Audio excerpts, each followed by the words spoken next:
the antibiotic area and generate higher medical costs and increased mortality over the world.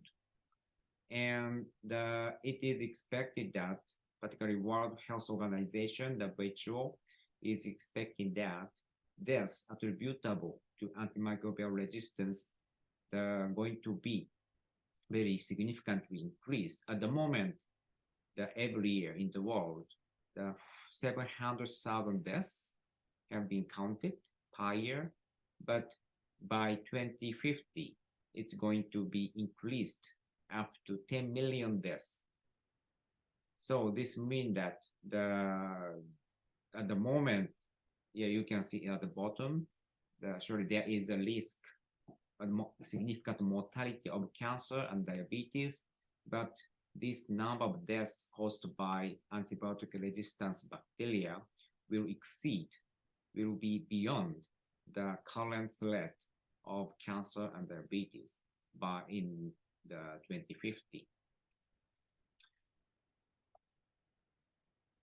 And so the World Health Organization have proposed to establish this action plan for antimicrobial resistance bacteria. And about 10 years ago, it's saying WHO was saying that no action today, no cure tomorrow. So surely antibiotic resistant bacteria cannot be killed by medicine that we are using. So at the moment, yes, several diseases can be effectively cured by administrating the effective medicine. But if very resistant bacteria against currently using medicine may appear, the bacteria cause the significantly higher mortality and morbidity in our society. So that's why the World Health Organization would like to address this issue globally. And this global action plan is composed of 5 issues. First one is the dissemination and enlightenment in terms of the education. So we need to increase the awareness about drug resistance. And also second issue is surveillance. We'd like to know which kind of antibiotic resistant bacteria is circulating and which kind of resistant bacteria can emerge in the future. So we need to effectively survey the presence of antibiotic resistance bacteria in our world. Third one is infection prevention and management. It's particularly in the medical sector, but if we can prevent infection, surely we can reduce the final mortality. And also the proper use of antibiotics itself. You may know that the huge quantity of drugs, antibiotics, can be used in aquaculture and the domestic animals industry, and that's caused the generation of new antibiotic resistant bacteria. So one of the effective way for us is to reduce the usage of these drugs in our society. So this number 4 is saying that we need to optimize the usage. Surely we need to use it. We need to use antibiotics, but we need to optimize it. The the excess amount of antibiotics should not be used in human and veterinary medicines and aquaculture also. And drug discovery, the new medicine, new drug should be discovered, but you may know that the number of new drugs developed is gradually decreasing because it's going to be very difficult to find very new novel drugs. So this is one of the very concerned situation for the future society. So currently in this global action plan, there are several indexes to monitor the situation over the world. And one index is to measure the tetracycline resistance rate of Escherichia coli from livestock animals. And about 10 years ago, 2014, it was found that 44% of the livestock animals possess the E. coli with tetracycline resistance. And the goal to 2020 was 33%. We are going to reduce it. And actually, in the left-hand side, left bottom figure is showing tetracycline usage in livestock in Japan is significantly reduced in the 5 years from 2013 to 2018. So this must help to reduce the occurrence of tetracycline resistance bacteria. And also the right-hand side, the table is showing that tetracycline resistance rate of E. coli from livestock animals. Even the drug usage is reduced, still this resistance rate of bacteria isolated, the E. coli isolated from livestock animals, still kept at around 45%. So we can say that at that moment, about 5 years ago, no improvement was observed. So we need to continuously address this to achieve this index. So now, for example, I'm a microbiologist. So we are interested in how these antibiotic resistance appear and function. And if possible, we'd like to develop a method to reduce this kind of capability of bacteria in human body or water environment. So that's why it's very important to know how these bacteria can be resistant to the drugs. So there are three major types of the resistance mechanisms. And top region, it's saying that first one, germs restrict access by changing entryways. So surely drug, if the one drug is effectively the kill bacteria, this means that this drug can get into bacterial cells. So that's why this drug can stop with some kind of physiological functions in the bacterial cells. But some resistant bacteria can can be escaped from the entering of these drugs into the body, into the cells, because of kind of mutation on the proteins on the surface of bacterial cells that is governing the entrance of these kind of antibiotics. And second one, sorry, I'm going to use pointer.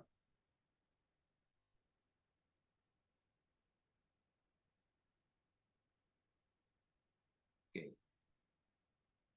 So the second one, inside of cells, so bacteria, germs can change the antibiotics target. So as I said, when after entering to the bacterial cells, drug usually can stop the function of some specific enzyme.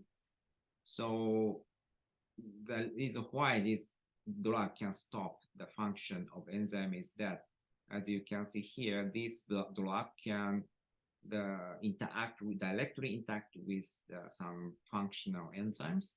So that's why this enzyme cannot work anymore effectively. But because of the mutation, this drug cannot interact with this enzyme anymore, but this enzyme still function. So that's why these bacteria can acquire the resistance to specific drugs.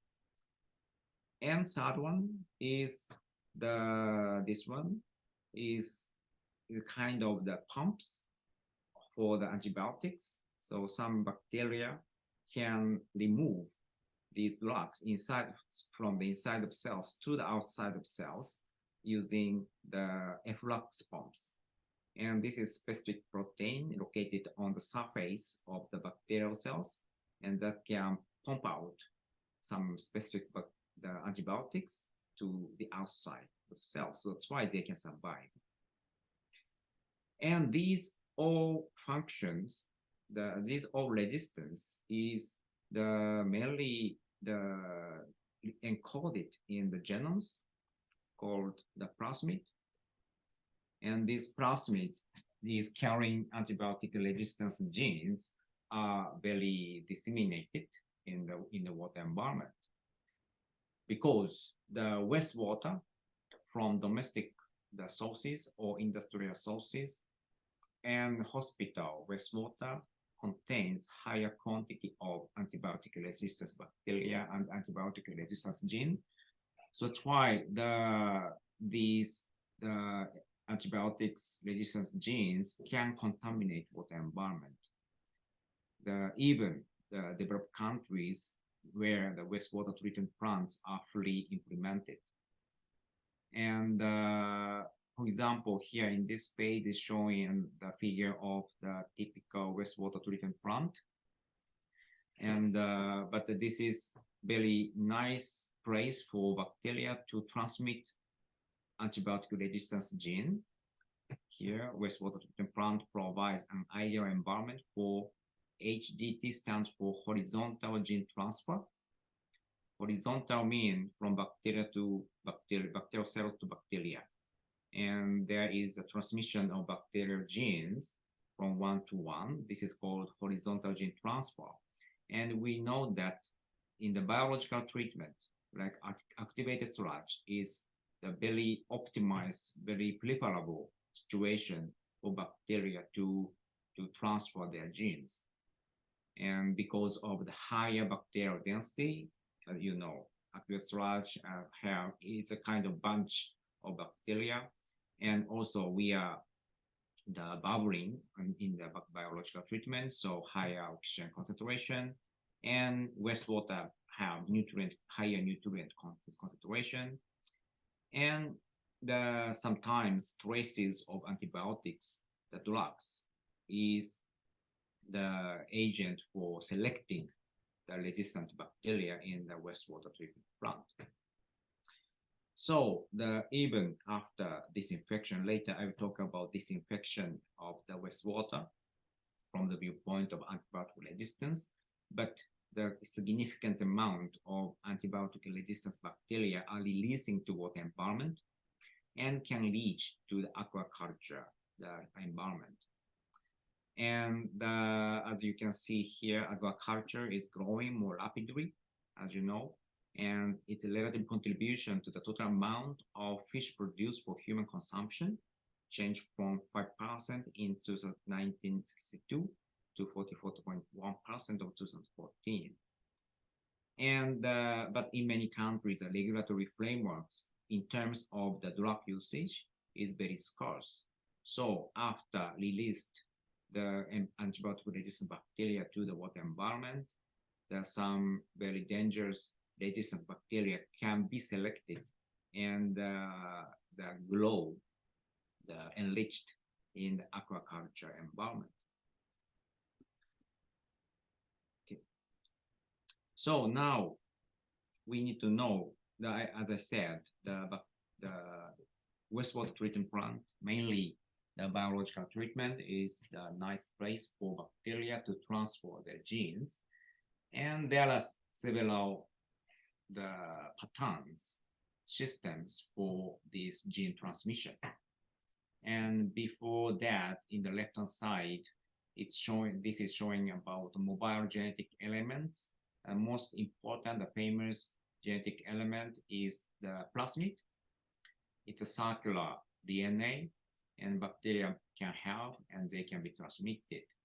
And second one is transportin. Transportin is incorporated in genomic DNA, and under the specific conditions, they can be transmitted to different cells. And third one is phages, and bacterial phages are viruses that can only infect bacteria, and some bacteriophages have antibiotic resistance gene, and they can transmit between among bacterial cells. And about these elements are very responsible for the genetic transportation, but there are also other mechanisms, names of the gene transfer, horizontal gene transfer system. And first one, the most important one is conjugation. Here, conjugation is the transmission of plasmid from one to one. And there is a specific pili that can transform the plasmid from one cell to another cells. And this one is very effectively transport plasmid. This means that one of the main way of the antibiotic resistance gene transmission. And the phages can, as I said, can be committed to this gene transfer, but it's called transduction, the different name from conjugation. Specific to this gene transfer by phages, it's called transduction. And the third one is transformation. Sometimes if you have the experience of the cloning of the genetic materials of bacteria, you have known this name of transformation. Transformation means that for example, this figure is showing that this bacteria was killed, was disrupted by physical or chemical processes. So that's why this bacteria is not living anymore, but the genetic element remain in the environment. And this genetic element is accidentally get into bacterial cells and establish the gene transfer. This is called transformation. And it is reported that up to 17% of E. coli genome is derived from previous horizontal gene transfer events. So it's very natural phenomenon, natural process in terms of gene transmission. So that's why huge the area of genome. For example, E. coli has about 4 million nucleotide, 4 million base pairs, but among them, 70% of regions of genome is derived from, this is incorporated from the other cells. So this means that for bacteria, it's very important mechanisms for the survival. And I'm using the plasmid in our experiment, so that's why I introduced this. And this plasmid is carrying the multiple types of DNA genomes. For example, DNA processing and transposition, integration, and antibiotic resistance, and also conjugative transfer and replication also. And it has multiple antibiotic resistance genes. So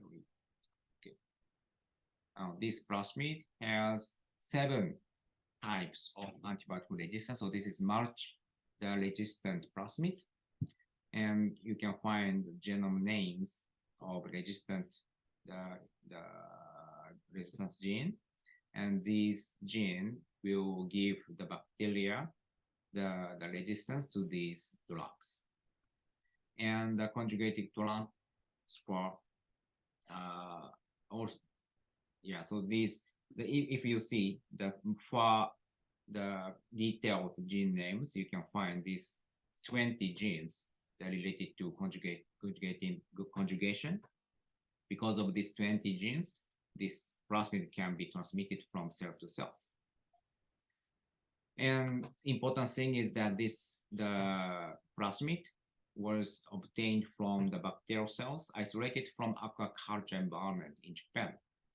So in naturally occurring the bacteria harboring this multi-drug resistance. So now issue for us is that, wastewater treatment plant is one of the hotspot for the gene transmission, but how about after releasing to the water environment? So if some kind of transmission happens, also gene transmission happens in water environment, and if there is a risk to generate the new antibiotic resistant bacteria in water environment, probably we need to stop.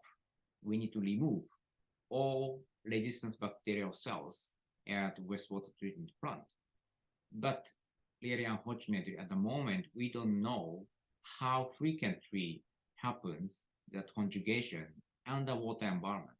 We know very high frequency in the wastewater treatment plant, but we don't know how frequent it is in the water environment. Theoretically, it happens, but we don't know how frequent it is. And many researchers have reported that a lot of factors, as you can see here, can affect the conjugation efficiency. So it's very important to know what is the most important environmental factors that can enhance the conjugation efficiency under water environmental conditions. So that's why we conducted the literature survey to identify the most important factors for enhancing the conjugation efficiency under the water environmental conditions. So this is part, I'm sorry, some English is Japanese is included, but we extracted the important information, like this is the conjugation efficiency measured in the experiment, and name of donor or plasmid, and here donor and the recipient. Donor is a bacteria that have plasmid. Recipient is bacterial cells does not have plasmid, but they can receive it. And experimental condition like this 37 degrees Celsius is the temperature of the conjugation happens, and 6 hours are the cultivation time, and 1-to-1 means that this donor and recipient mixed 1-to-1 quantity, and medium, LB medium is the most important, famous bacterial medium. So that's kind of the information we extracted, and we did the regression tree analysis, decision tree analysis that can allow us to evaluate the most important parameters for determining the conjugation efficiency. For example, in this figure is showing about the conjugation efficiency. The bottom figure is showing conjugation efficiency in the log scale. For example, the orange 3 bar is showing top 3 high efficiency of conjugation, and these 3 blue bars are showing lowest 3 efficiency of conjugation. And we can find the important parameters to govern this efficiency of conjugation. For example, here, as you can see, node 23, this is chlorine concentration, and higher than 60 milligram per liter, or the smaller than 60. Sorry, this is not CL, this is CT, and there's a mistake. CT means the product of concentration of disinfectant and contact time. Concentration times time. This is CT value is higher than 60 or lower than 60. So you can see this node 24 and 26, 27. So higher than 60 milligram minutes per liter of CT value, you can see very low conjugation efficiency. So significantly higher chlorine concentration and chlorine stress can reduce the conjugation capability. But as you know, very high chlorine concentration may affect the water environment ecosystems after releasing to water environment. So sometimes it's impossible to use it. But yes, based on the experiment, we can say that 60 milligram minute per liter is very important critical CT value. And the next circle is showing about ultraviolet light irradiation. Here, the higher than 35 millijoule per square centimeter give us significantly lower conjugation efficiency. So also, as well as chlorine, the violet UV light, the significant irradiation of UV light can reduce the conjugation efficiency. And another case, this one, the first figure is showing the conjugation efficiency between same species. Like you can see here, between E. coli or Enterococcus fecalis, mainly E. coli, but between the same species. But also you can find the conjugation efficiency result between different species. And you can find here the node 12 nanoferric oxide Fe2O3. And in this case, higher than 0.5 milligram per liter will give you higher efficiency. This means that this concentration significantly enhanced the conjugation efficiency. At the moment, we don't know the reason why this nanoparticle can enhance, but this is a fact and reported by multiple studies. And also here, NaCl, the salt concentration is also matter. Higher than 0.4% will give you higher conjugation efficiency at, you can see, node 10. So yeah, what the aquatic, the sea water environment may be preferable for this phenomena. Okay, sorry, this is less than 0.4. Here also in the left hand side, also the NaCl salt concentration, and here more higher than 0.9% will give you a little bit higher the conjugation efficiency. But anyway, this salt concentration is also important factors. So and also we did the random forest analysis. It's kind of machine learning methodology to find the important parameters. Random forest it's also regulation. Regulation means that for example, there is objective variables and there are explanatory variables. We try to know the relationship between these two variables. And usual very simple regulation will give you like y is equal to ax plus b. So in that case, y is objective variable, x is explanatory variables, and y equal ax plus b is regression equation. And in the random forest is also regression, but machine learning one, and they can determine the coefficient value of x, in this case a, and external variables can include multiple parameters like temperature, time, contact time, and salt concentration, and nanoparticle concentrations, and others.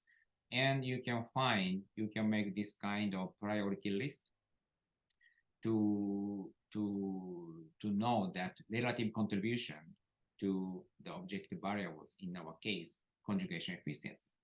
And between same species and between different species, both gave us the three important parameters: temperature and the cultivation time and sodium chloride concentration. And also, we are focusing on this chlorine issue because in Japan also, the free chlorine, combined chlorine are very common disinfectant for the effluent from wastewater treatment plant. So again, we are interested in the conjugation efficiency in water environment. So that's why we are interested in whether the disinfection affect the conjugation efficiency after releasing to water environment. So again, we did the regression tree, and sorry, we need to focus only several papers regarding this relationship between conjugation efficiency and chlorine concentration. And we found that these, as you can see here, these values are very important, critical values for determining conjugative efficiency. And from here, I'd like to show you another experimental result about the effect of chlorine on the conjugation in the water environment. Experiment one.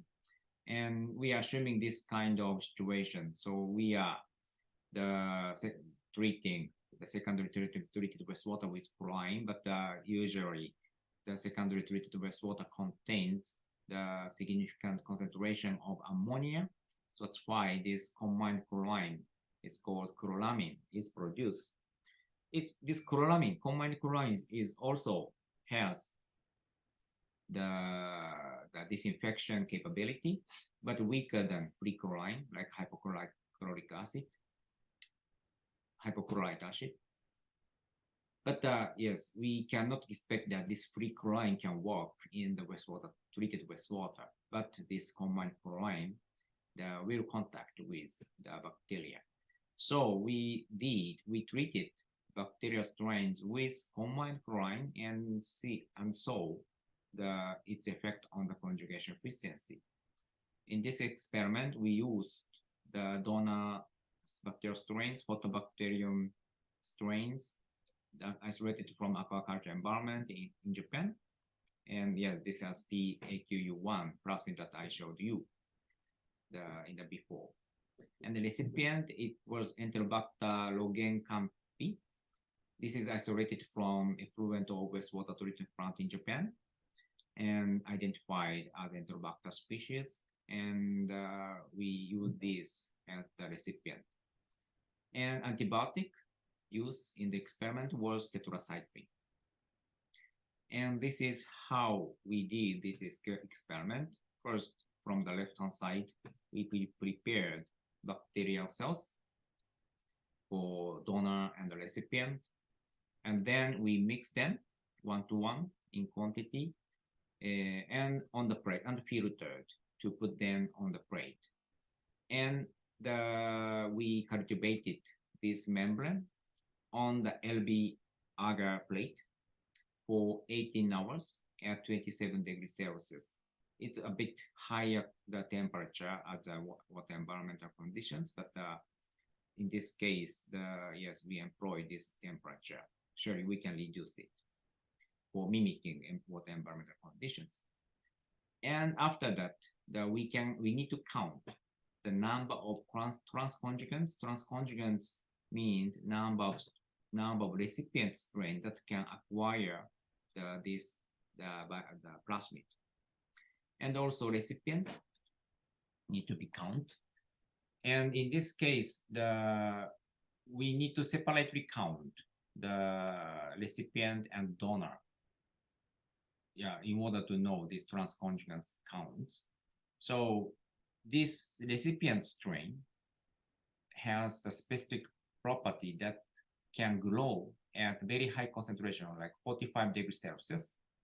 And the environmental isolate, Photobacterium, cannot grow at this 45 degrees Celsius. So that's why at this 45 degrees Celsius, this donor strain can be eliminated. So only we can count the transconjugates for recipient. And we can calculate conjugation efficiency. Conjugation efficiency means that how much number of recipient could acquire the plasmid. And this is the result. And there are two conditions. One condition is about with or without chlorine, combined chlorine, on left-hand side and left-hand right. And second condition is the agar medium concentration.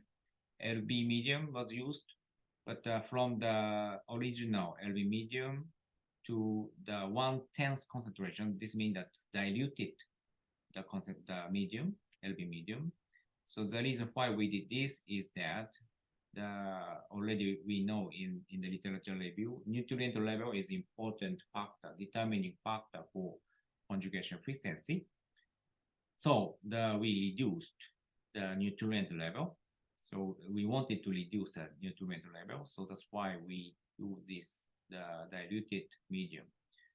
And okay, this is the same figure, just expanded about the without chlorine conditions, no disinfection. And in this case, the red bar is showing the number of conjugate, transconjugate after conjugation period. And orange bar is the recipient count. And the yellow or kind of white bar is showing the recipient. before cultivation. I mean, there was 18 hours, 18 hours cultivation here. Filter mating took 18 hours, so surely bacteria can grow under LB medium plate cultivation. So that's why we counted this recipient concentration before and after cultivation. And this, the blue dot is showing the conjugation efficiency. And this is showing that nutrient level, lower nutrient level gave you lower conjugation efficiency. So this means that the conjugation is a process to transmit the antibiotic resistant the genes, but this need energy, probably nutrient, and under the lower nutrient level, they need to use this energy for survival of loss, so they need to reduce the efficiency of gene transmission. And with chlorine disinfection, this is the I'm sorry, Sano Sensei. We have 5 more minutes before we have discussion. Okay. Okay, so I'm going to finish within 2 pages. Okay, no problem. Yeah, I'm very sorry. I think that there will be 15 minutes discussion from 3 p.m. to 4 p.m. Yes, yes, we will have 15-minute discussion after this. Okay, so I'm going to finish within a few minutes. Yes. All right. Okay. Yes. So after recipient disinfection, this means that we are assuming that this recipient is disinfected at outlet of wastewater treatment plant and released to water environment, and they encounter donor bacterial strains and conjugation happens. So in this case also, the nutrient level is the determining factor. So this means that in water environment, not always you can find higher nutrient level. So usually we can say that the very low frequency about the conjugation in the water environment, but in the aquaculture environment, you need to feed these fishes. So sometimes you can find higher nutrient level even in the water environment. So that's in that case, we need to pay attention to the happening of conjugation efficiency.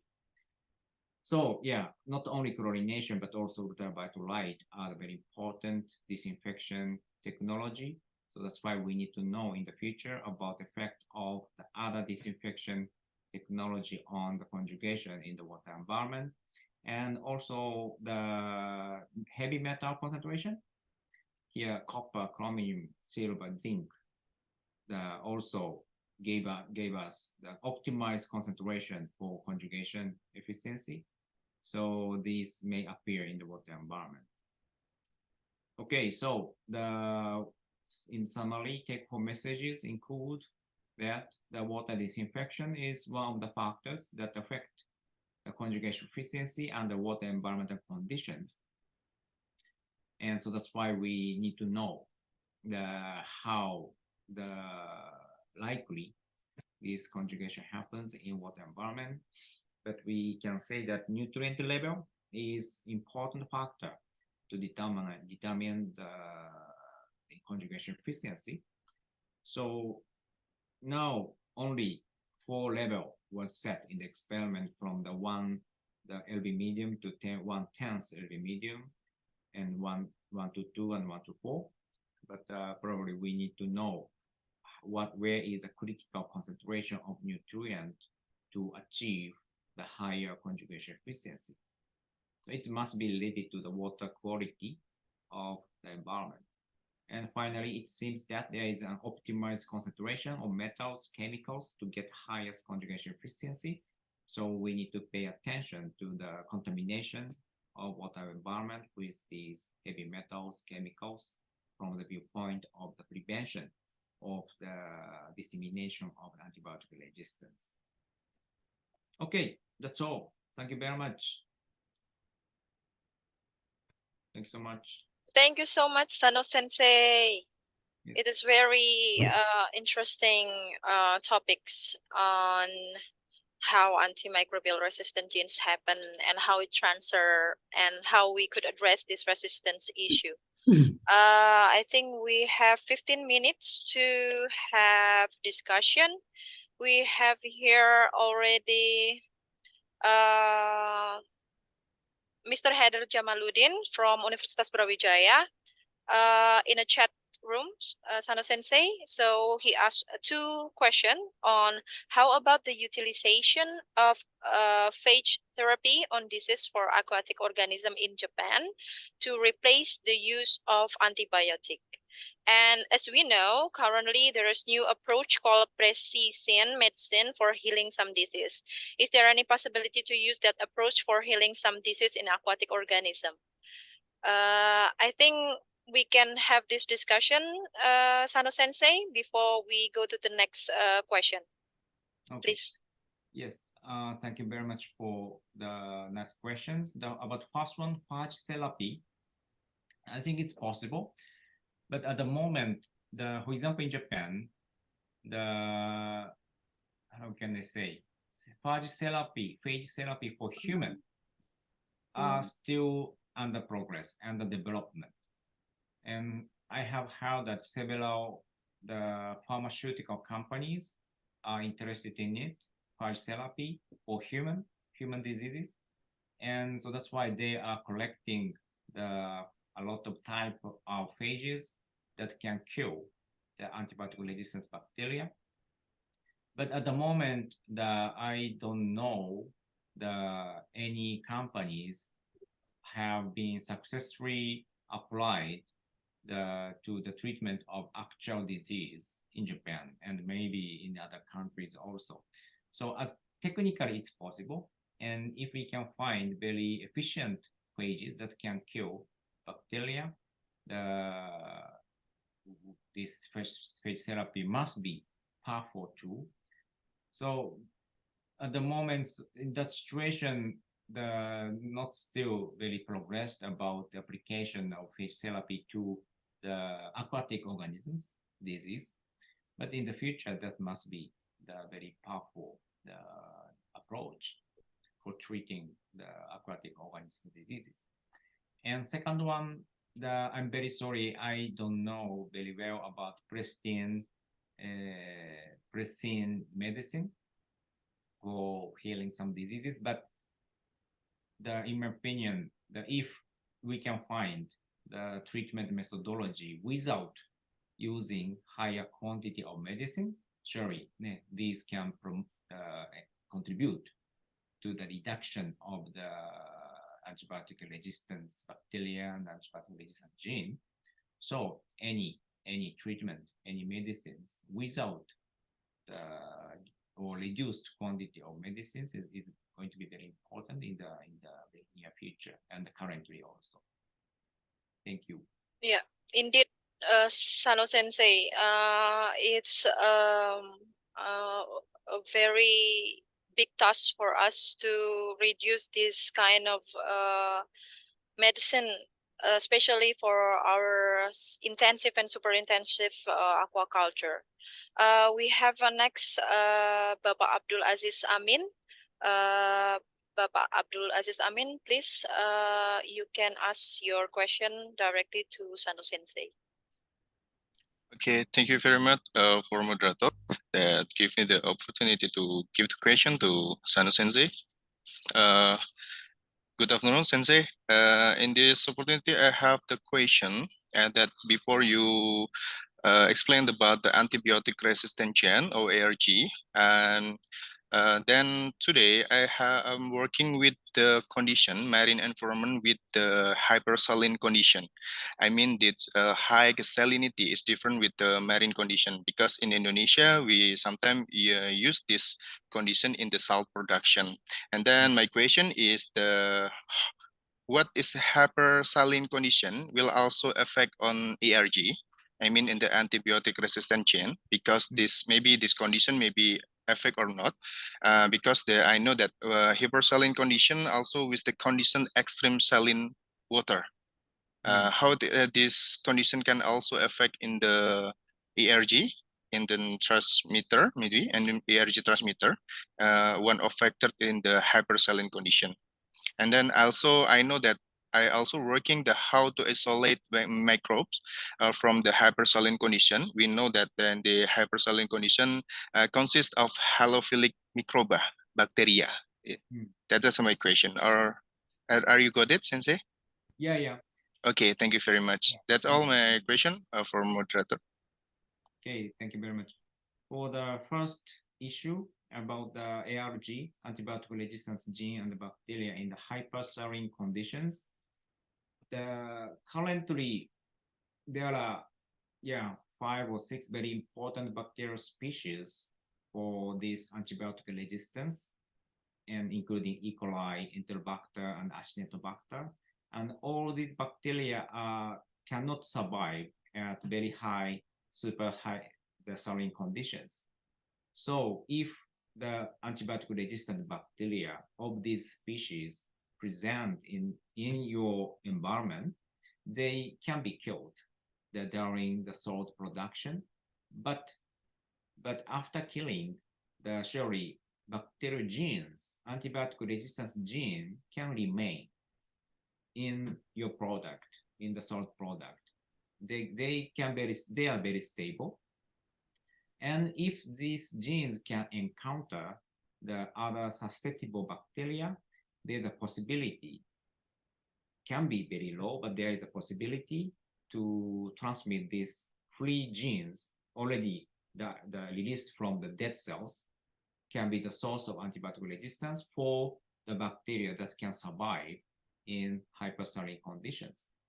So this is related to your second question about the specific bacterial species at higher saline conditions. And at the moment, we don't know. I don't have the data about that kind of hypersaline tolerant bacteria. But I think it's very interesting if you check the transmission or transformation efficiency of these bacteria with freely moving bacterial cells. You can cultivate this super highly tolerant, the salty tolerance bacteria, and you can mix it and you can cultivate it. And some bacteria, maybe very low frequency, may be able to acquire these genes and can be the resistance to some specific drugs. So if that happens, I think the salt production place can be one place for the antibiotic resistant gene transmission. So I think if you can prove it, going to be very new evidence, and yes, it's very nice scientific output, I think. Yes, thank you. Okay, thank you very much, Sensei. The clear answer. Maybe it is new insight for me that the transformation of the microbial in the hypersaline. Maybe in the next research, I will try it. Thank you very much. Thank you. Thank you very much for questions. Thank you. Thank you, Pak Aziz. We have 2 more questions. Sano Sensei, we have here Bapak Fidi Semba. Hello. Hello, Good Pak afternoon, Fidi. everyone. Yes, good Yes. afternoon. You can directly give your question to Sano Sensei, Pak Fidi. Okay, thank you very much. Hello, good afternoon, Prof. Sano. Very interesting presentation regarding the allergies. And when I saw your slides, you have mentioned that approximately like 17% of E. coli genome is derived from the horizontal gene transfer events, right? So I was wondering, is it apply for other bacteria, or there is like more or less general? That's my first question. And then my second question is, I was wondering, is there any specific regulation regarding the utilization of antibiotics in the field of aquaculture? For instance, as we know that in European Union regulation, they still allow the utilization of euthromycin in oyster industry or shrimp, aquaculture industries, but not for nitrofuran or chloramphenicol. I want to know how the Japan government regulate this. Thank you very much indeed. I see. Thank you. About the first question about the genes originated from other species or other gene source in the bacterial genome. I don't have the exact percentage, but I think it's not only for E. coli. That must be not about E. coli. And I believe other enteric bacteria like Enterobacter, Klebsiella, and the other general bacteria must have the very high content of genomic materials that originated from other species or other creatures. So yeah, so maybe in the long history of bacteria, that is very not frequent, very frequent, but the natural process to acquire the external gene sources for their survival. Yeah, and about your second question about the regulation of the gene drug usage in aquaculture. Yes, we are following the WHO action plan, and Japanese government has prepared our domestic national action plan, and that includes the restriction of the usage of drugs in aquaculture. And sorry, I don't have at the moment. I don't have the specific name of drugs and the percentage of the reduction, but yeah, maybe problem is that how to monitor it is always issue.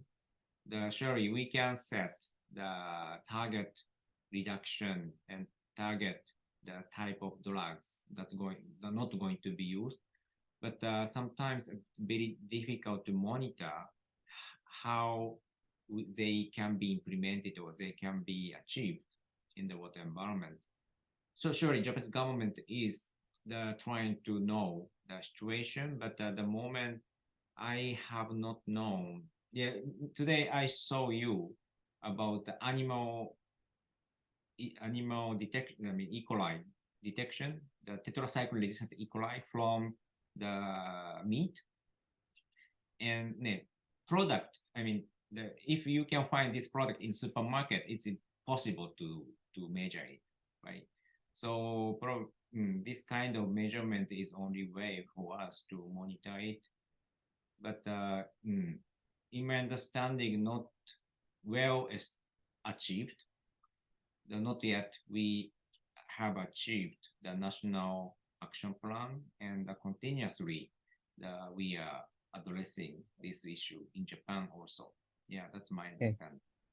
Okay, thank you, Prof. So maybe we can develop like detection kit or rapid detection kit for this antimicrobial genes in the seafood products, something like that. It's very interesting. Thank you for sharing. Yes. Thank you. Thank you. Terima kasih, Pak Vidi. Because we only have 5 minutes more, we have the last question from Dr. Umi Zakiyah. Dr. Umi, please, you can give your question directly to Professor Sano. Thank you, moderator, for the time. Prof. Sano, sorry, I didn't follow your presentation since the beginning, but I can guess what is inside. Now my question is actually related to the ARGs. How long do you take for the bacteria to perform or to show the ARGs? Do you think that it will directly process directly when the condition is possible or available or supporting, then they perform the ARGs, or it takes times to make that bacteria perform this ARG? This is my first questions, and the last questions is, as probably you know that yesterday we have like professor from Gayatri from India, which mentioned about the advanced biotechnology regarding DNA or genetic or genomes, so on. Do you think that possible to modify the gene from bacteria so that we can make it like less uh, less destructive or something like that, if I may say, or something like that. So then probably by doing the GMO, but this is for the bacteria, not as probably you already acknowledged that we have now know about GMO species. Can we do the same thing to bacteria so we can make it or uh, make it weaker or make it less poisonous or something like that by using this biotechnology? Thank you, Prof. Sano. Thanks so much. But the first question, I can say it's very quick. It's very quick. They can they have the resistance gene. They can adapt to the higher drug concentration very quickly. So that's why they can survive. So it depends. Sorry, this speed, this rate is dependent on how quickly they can express their proteins based on this resistance. But very quick. Yes. And about second question, that it's very interesting and important question. I think it's possible. For example, now we know that CRISPR-Cas system for the gene, the editing is very prevalent. Yeah. So this is going specifically, we can cut, we can disinfect, deactivate the gene function. Yeah. So if we can do this specific the deactivation of antibiotic resistance gene in environment or in human body, so they are going to be susceptible to the drugs again. So yes, if we can directly modulate the bacterial genes, yes, it's very important biotechnology and must be effective for treating specific diseases. Yes. Yeah, that's, I think so too, because now at times to make or produce some technology or product that can probably cure the environments using biotechnology. Yeah. Thank you, Prof. Sano. Thank you. Terima Ms. kasih, Nidin. Dr. Umi. All right. Before we close this session, do you have any closing statement, Professor Sano? Oh, yeah, just thank you very much. It was great honor, okay, to with you. And thank you very much for kind hospitality. Thank you. Yes, we also it's really great pleasure for us to have collaboration with you. I hope, and on behalf of the committee, I would like to give our biggest gratitude to Professor Sano for your times and for your knowledge. All right, I will close this session right now, and we will have the next session with Professor Hefni from IPB University Indonesia. Thank you very much, Professor Sano. Okay, have a nice day and take care. Thank you. Bye-bye. Thank Bye-bye. you. See you. Bye-bye.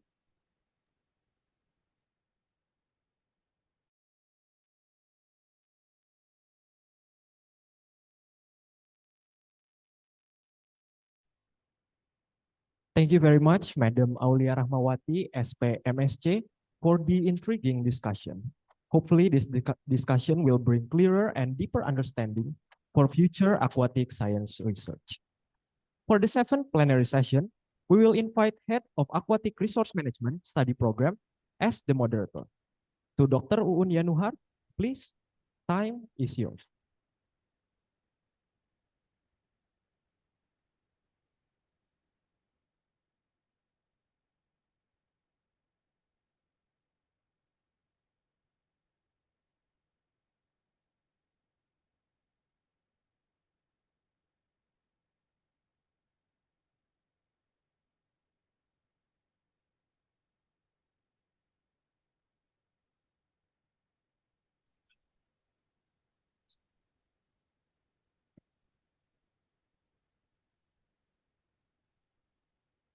Okay.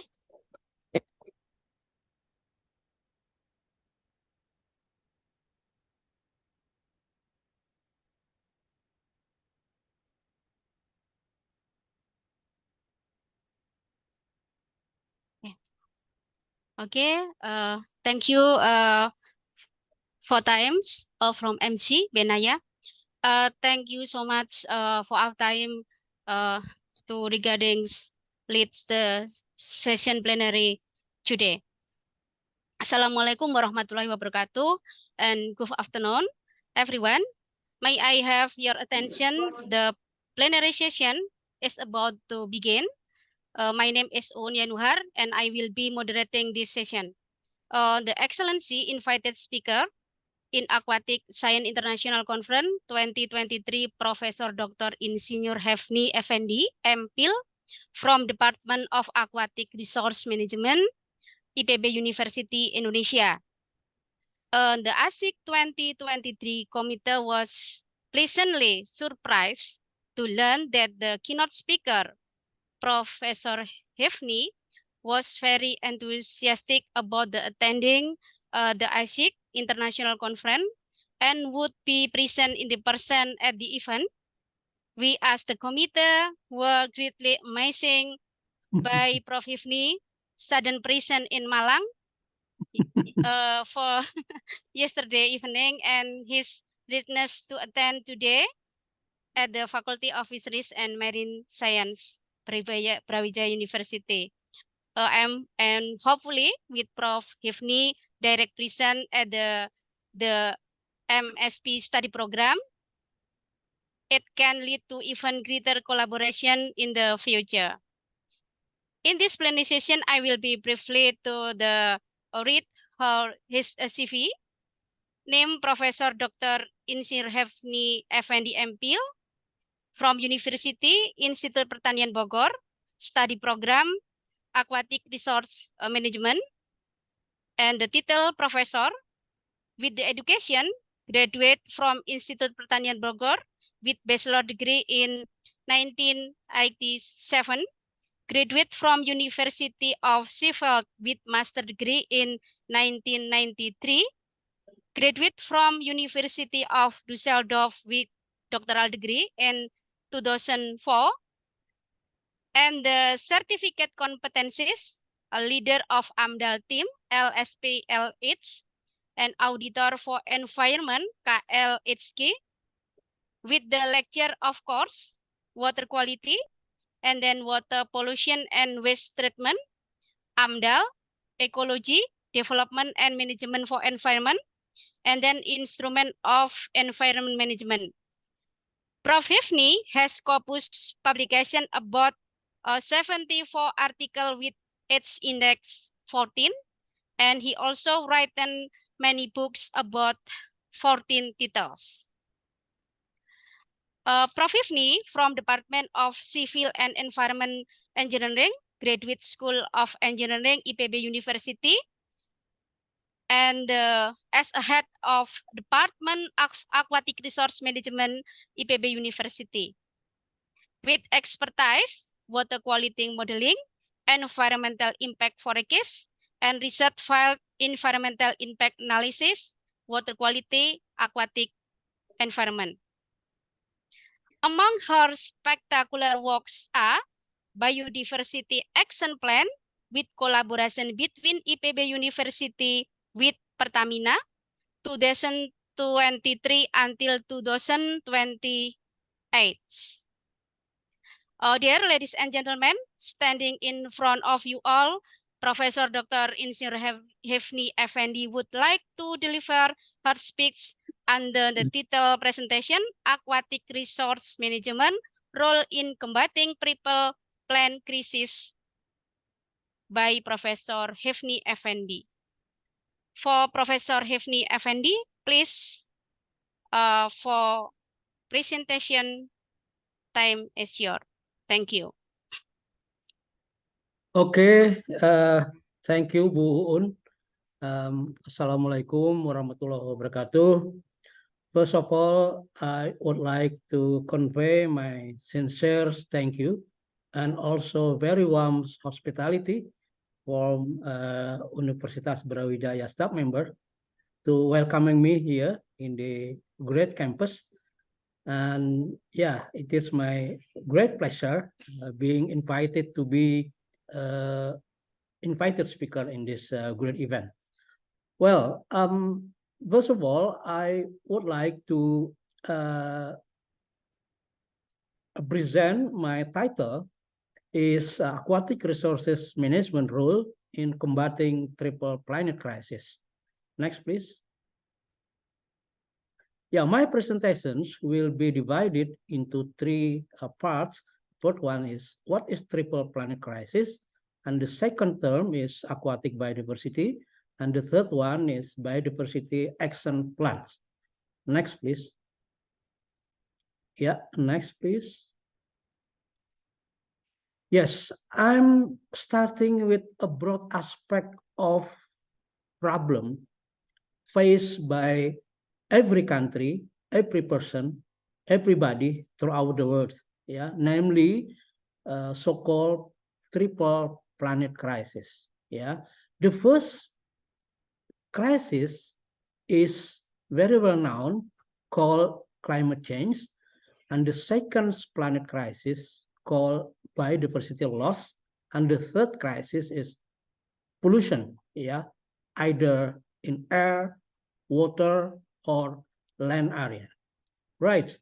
What is the background behind this triple planet crisis? The first one is because of over human population, and the second one because of complexity of human needs in the modern world. Yeah. So to cope up this problem, we need a what's called now nature-based solution.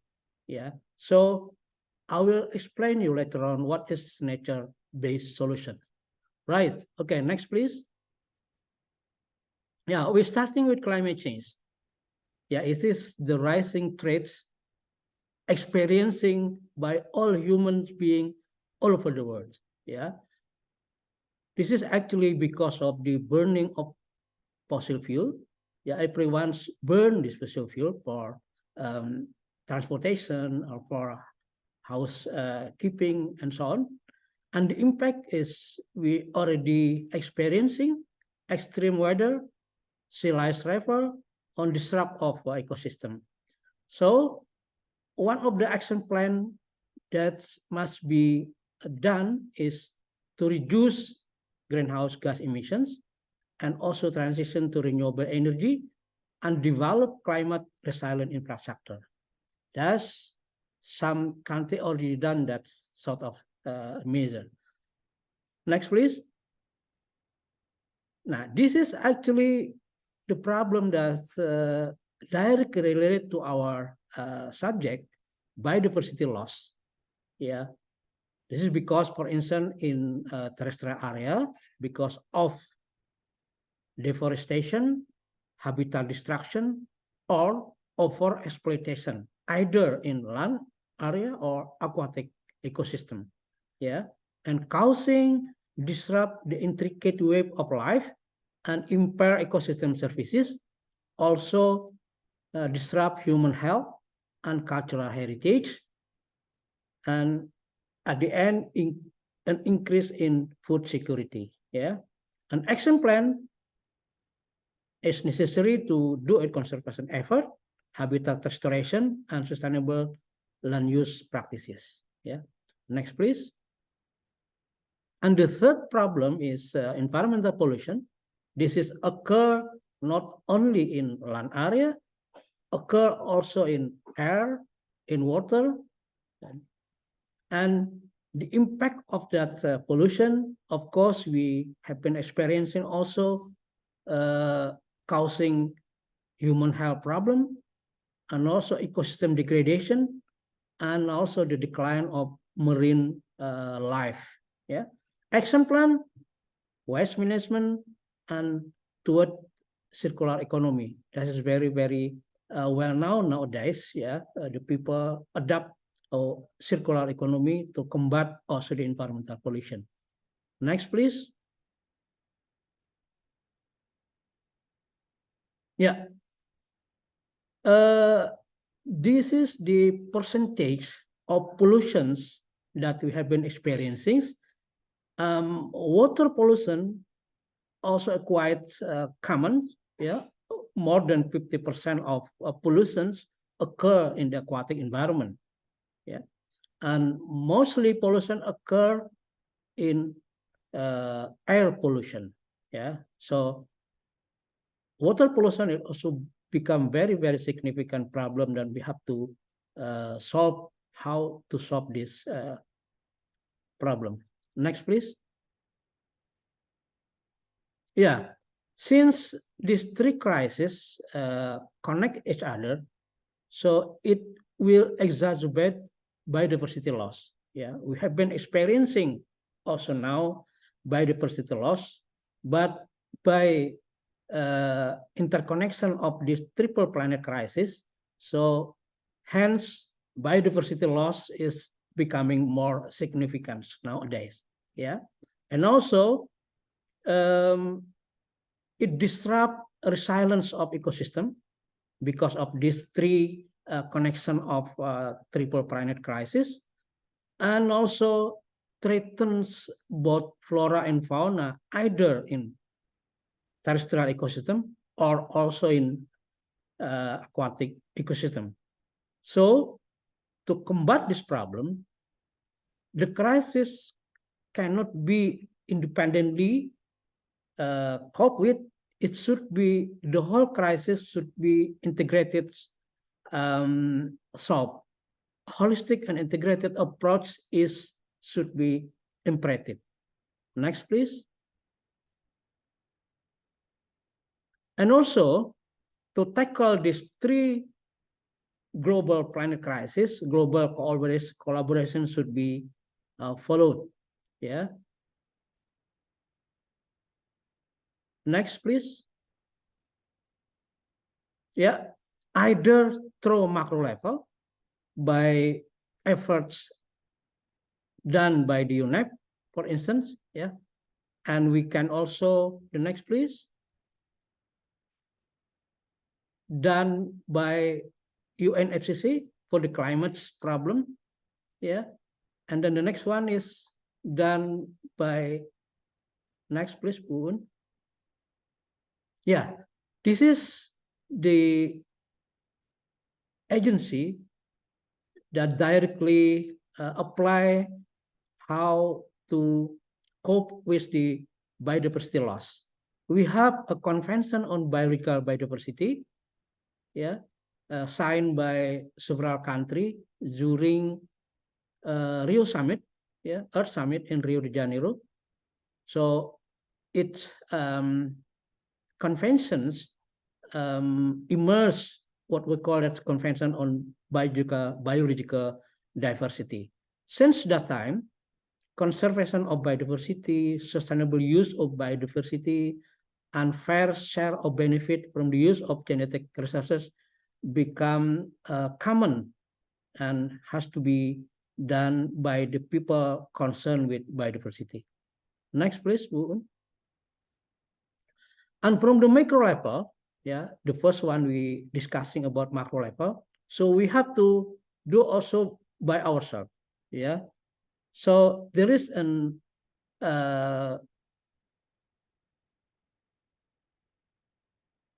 idiom. We can think globally, but we have to do locally. Means we can think about the local, the global problem, but we have to do something in a micro level. For instance, here, consume less, or cycling, or whatever we can do to conserve our environment. That is the meaning of micro level effort by the individual, instead of only talking in macro level. So this is the one that we have to do in real life. So both macro and micro level should be done simultaneously. Yeah, right. Next, please. Now I'm coming to the aquatic biodiversity that is very related to our subject, and also very related to how to cope with this biodiversity loss. We come up to the aquatic biodiversity. Next, please. Yeah, everybody knows what is aquatic biodiversity. It is the rich and wonderful variety of plants and animals that live in water ecosystem. I think everybody knows, yeah. And then everybody need freshwater biodiversity in a broad aspect, yeah, for food, for climate regulation, for recreation, for material good, culture, yeah, catchment integrity, and so on. Health also. So we need freshwater biodiversity. Next, please. Yeah, if we are looking at what the ecosystem services of aquatic ecosystem can offer to our life, so we can harvest material from aquatic ecosystem. For instance, food production and also genetics information and so on and so on. Yeah, this is the material that we can benefit from our aquatic ecosystem. Next, please. Yeah, we can also experience, we can also harvest non-material. Yeah, for instance, freshwater ecosystem habitat organism being the basis for religious or spiritual and social cohesion experiences. So by having a good quality of aquatic ecosystem, we can experience many things. Not only we can harvest a material thing, but non-material we can also experience. Yeah. Next, please. And regulating. This is another terminology of environmental services. In this case, aquatics ecosystem services. For instance, climate regulation is also regulated by the health, the good thing of aquatic ecosystem. We are nowadays talking about blue carbon. This is one of the regulation function of ecosystem services that emerge from the aquatic ecosystem, yeah, by solving or by emission that we call the carbon sequestration.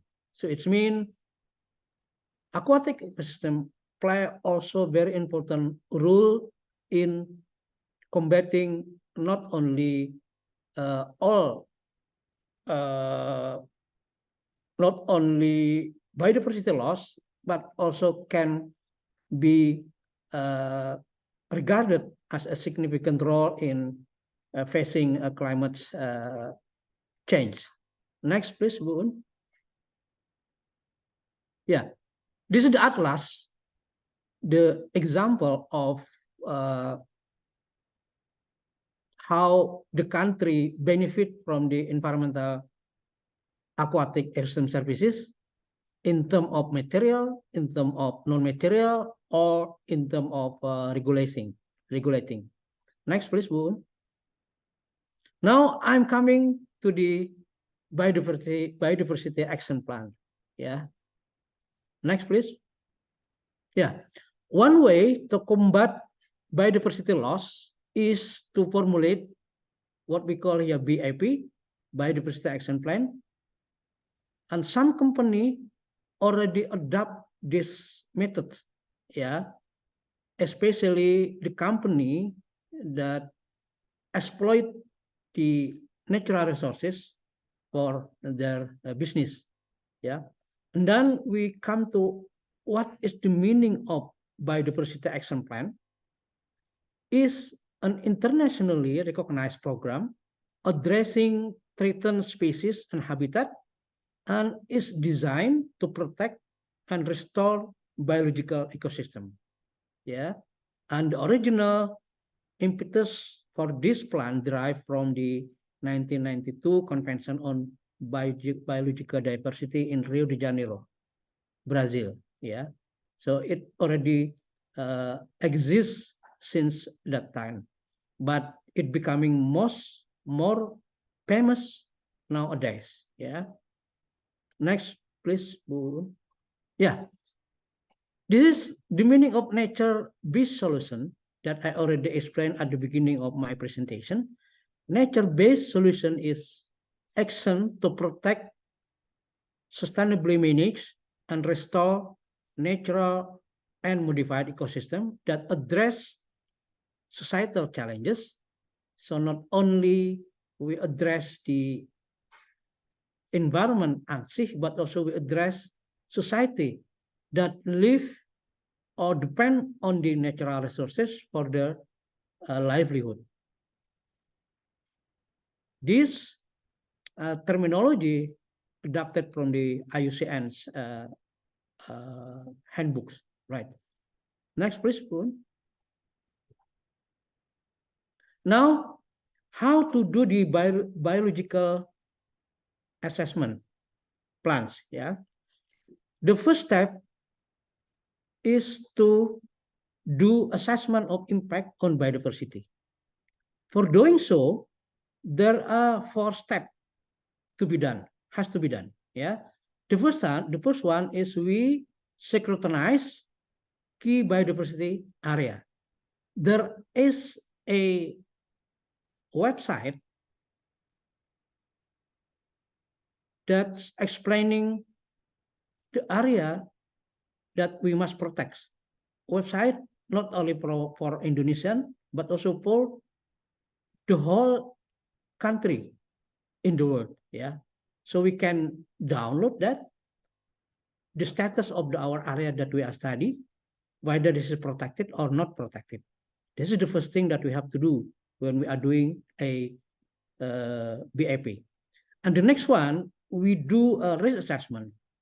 Yeah, since most of the study proposed or done by the company, so we have to scrutinize every activities of the company, every business of the company that will affect the environment.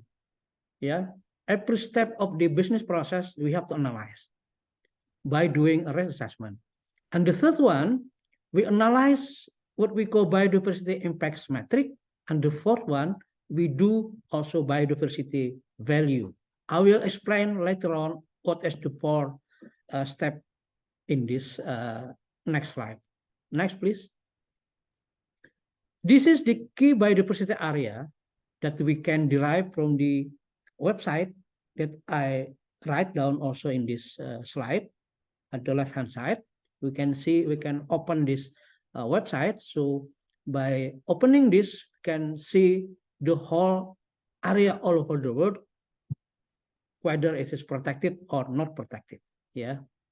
Next, please. Yeah. This is the step, the second step that we have to do when we are doing a BAP.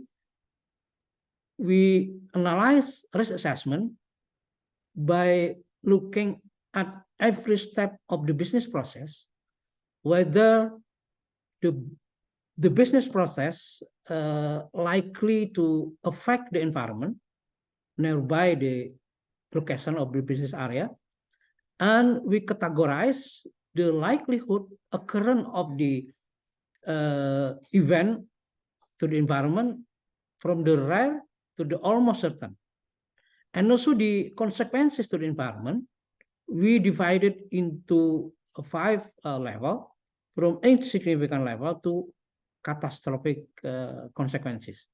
So once we analyze this, we are able to know whether the step of the business process is very high risk or high risk, medium risk, or low risk.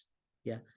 So in this biodiversity action plan, we have to decrease very high risk to be as low as possible. For instance, if we can decrease the risk to be low, it's good. Yeah. If we cannot do until low, at least we can decrease, yeah, to be high or medium. That is one of the objective of our BIP study. Next, please. Yeah, the third one, we also count biodiversity impact metric by analyzing, by applying this formula. Yeah, BIM is biodiversity impact metric. Multiplication of land area.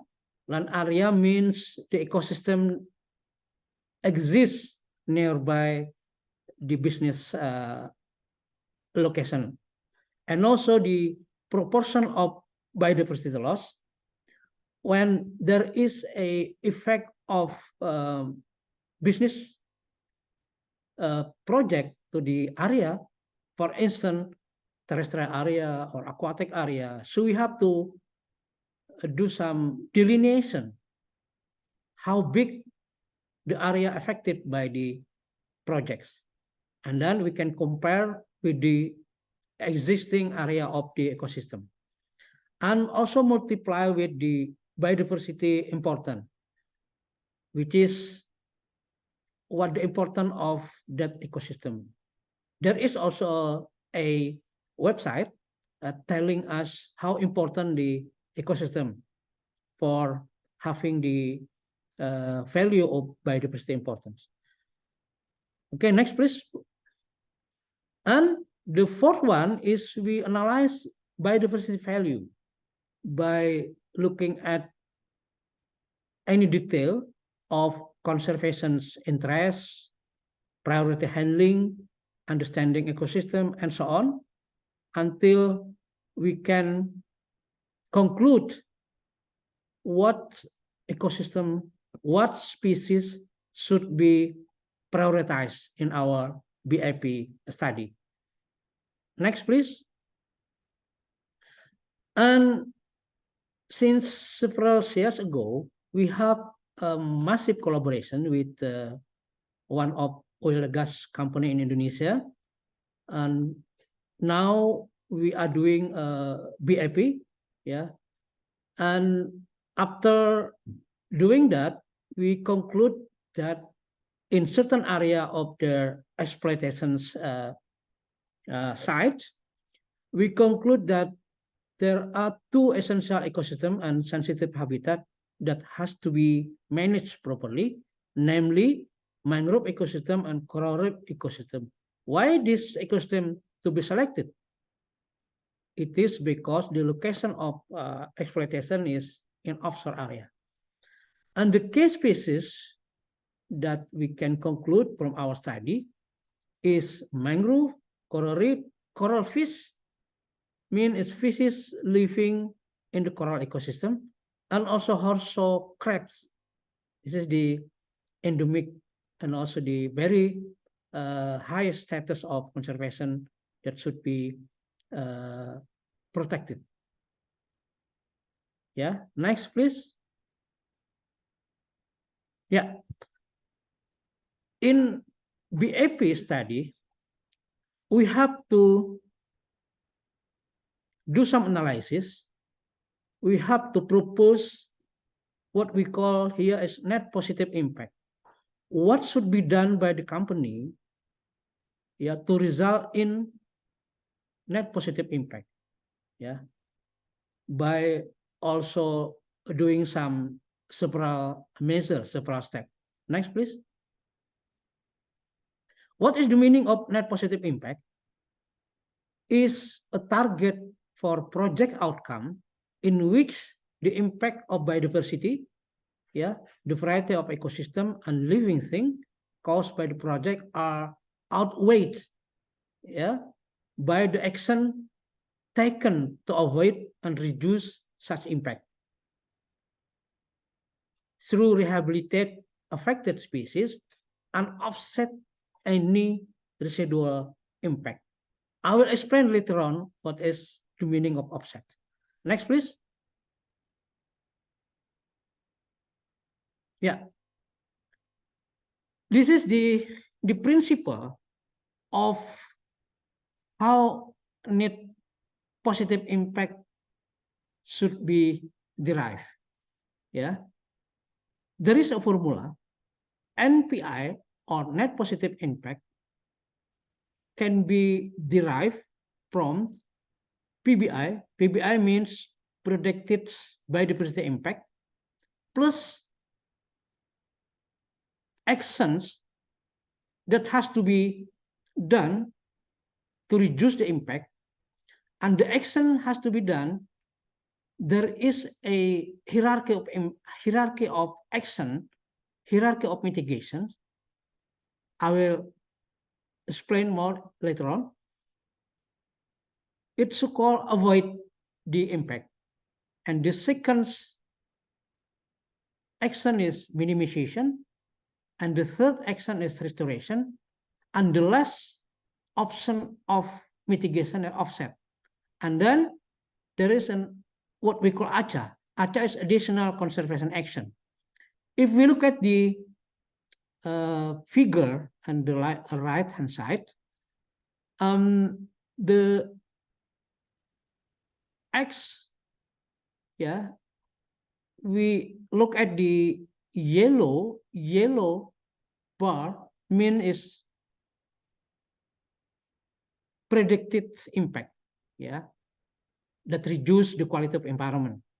Yeah, it should be negative. And then by doing an action, avoid the impact, so we can reduce the impact in a little part at the bottom. We can see AV mean avoid. So we can reduce only a little bit of impact. And we put another action by doing a minimization, so we can reduce half of the impact.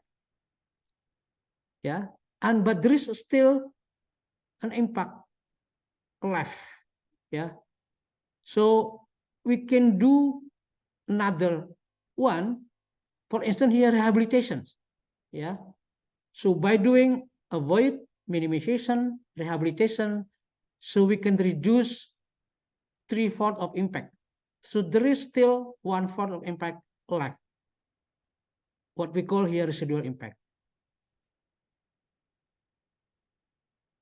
To cope all this predicted impact, all of them disappear, we have to apply another mitigation hierarchy that we call here offset. Yeah, offset is actually is in bahasa we can call tukar guling. Yeah, I don't know how to explain in English. In bahasa we can call tukar guling.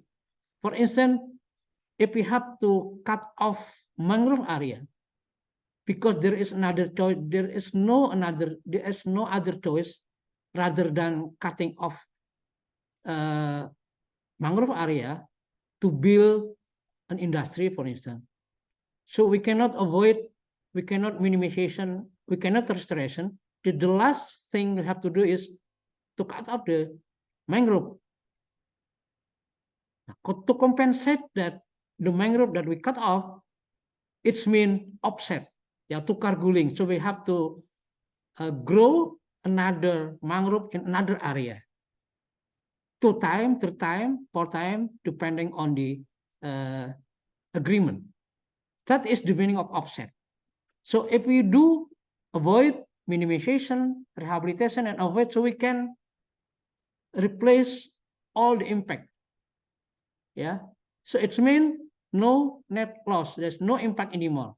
We have already replaced. We have already managed the impact. Yeah. And then if we want to have another impact, positive impact, we have to do another thing. Yeah. By doing, for instance, another offset in another area. Yeah. It's mean we have to already doing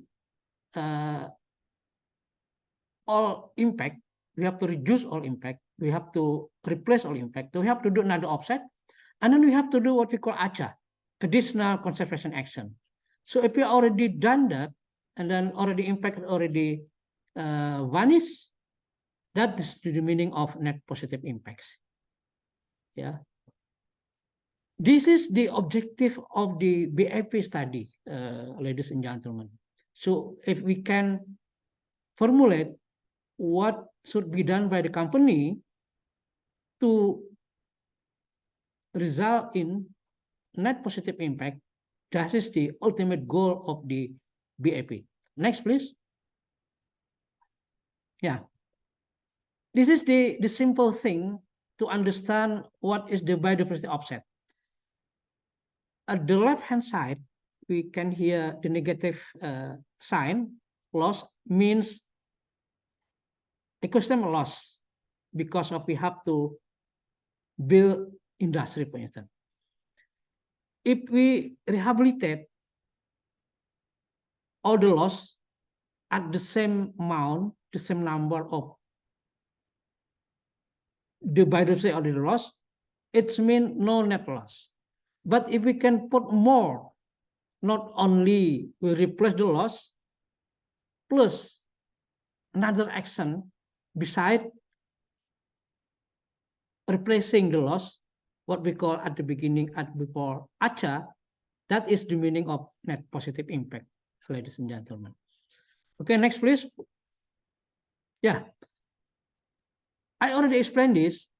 This is the hierarchy of mitigation that should be applied when we are selecting measure, when we are selecting technique to manage the impacted environment. The first thing that you have to select is to avoid the impact occur in the environment, the effect of business process to the environment. Yeah, this is the number one that we have to formulate. If we can do that, we cannot do that, we can decrease to the next level. Yeah, minimize the loss of biodiversity. And still we cannot do that, so restore or rehabilitate. And the last option is offset. Yeah, what we call here in bahasa tukar guling. Yeah, offset. This is the last option that we can apply to manage the environment. Yeah, but do the best to Excuse avoid me, Prof. 4 yeah. minutes again. Thank you. Okay, okay. Next, please. I think only several. Yeah. I already explained this. Yeah. Avoid and minimization is belong to preventive measure, and restoration and offset is belong to remediative measure. So for selecting the action, we prioritize the preventive, and then we put behind the remediative action in our BIP study. Next, please. Yeah, this is actually the step. Yeah, the real step how to do the biodiversity action plan. Yeah, the first one is we inventories of biological information, what we call here the initial study or benchmarking, and then we do some conservation status by doing that biodiversity impact metric that I already explained, by doing 4 steps of study. And then we focus on target of conservation and restoration, and formulating the action and also the partnership for implementing the action. Next, please. I think it's the last one. Yeah, this is the outcome of our collaboration with the Pertamina. Yeah, we have already explained this to the Pertamina by doing the biodiversity impact, biodiversity action plan. That already accepted by the Pertamina. And nowadays, Pertamina adopt this action to all company managed by Pertamina. So it means, ladies and gentlemen, this very updated news, very updated knowledge is typical for the aquatic ecosystem management, yeah, or for our department, yeah, aquatic risk management. Or in bahasa we call that this knowledge is, in bahasa we call this is MSP banget, gitu ya. Yeah, so by knowing this knowledge, so we can invite the company that we are able to do that, we are competent to do that biodiversity action plan.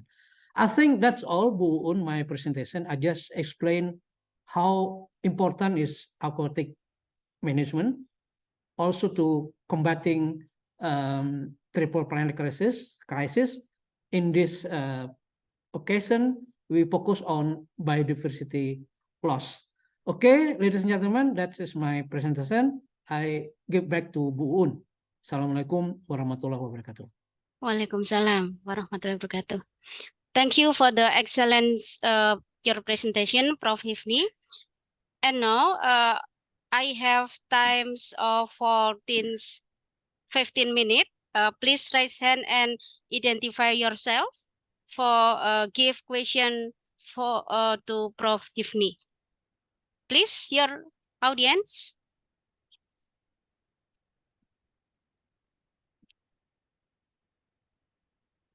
Nobody? Oh, I have questions, Bu Umi. Prof. Oh, Bu Umi. Bu Umi. Yeah. Time is your Bu Thank- Umi. Okay. Yes, thank you.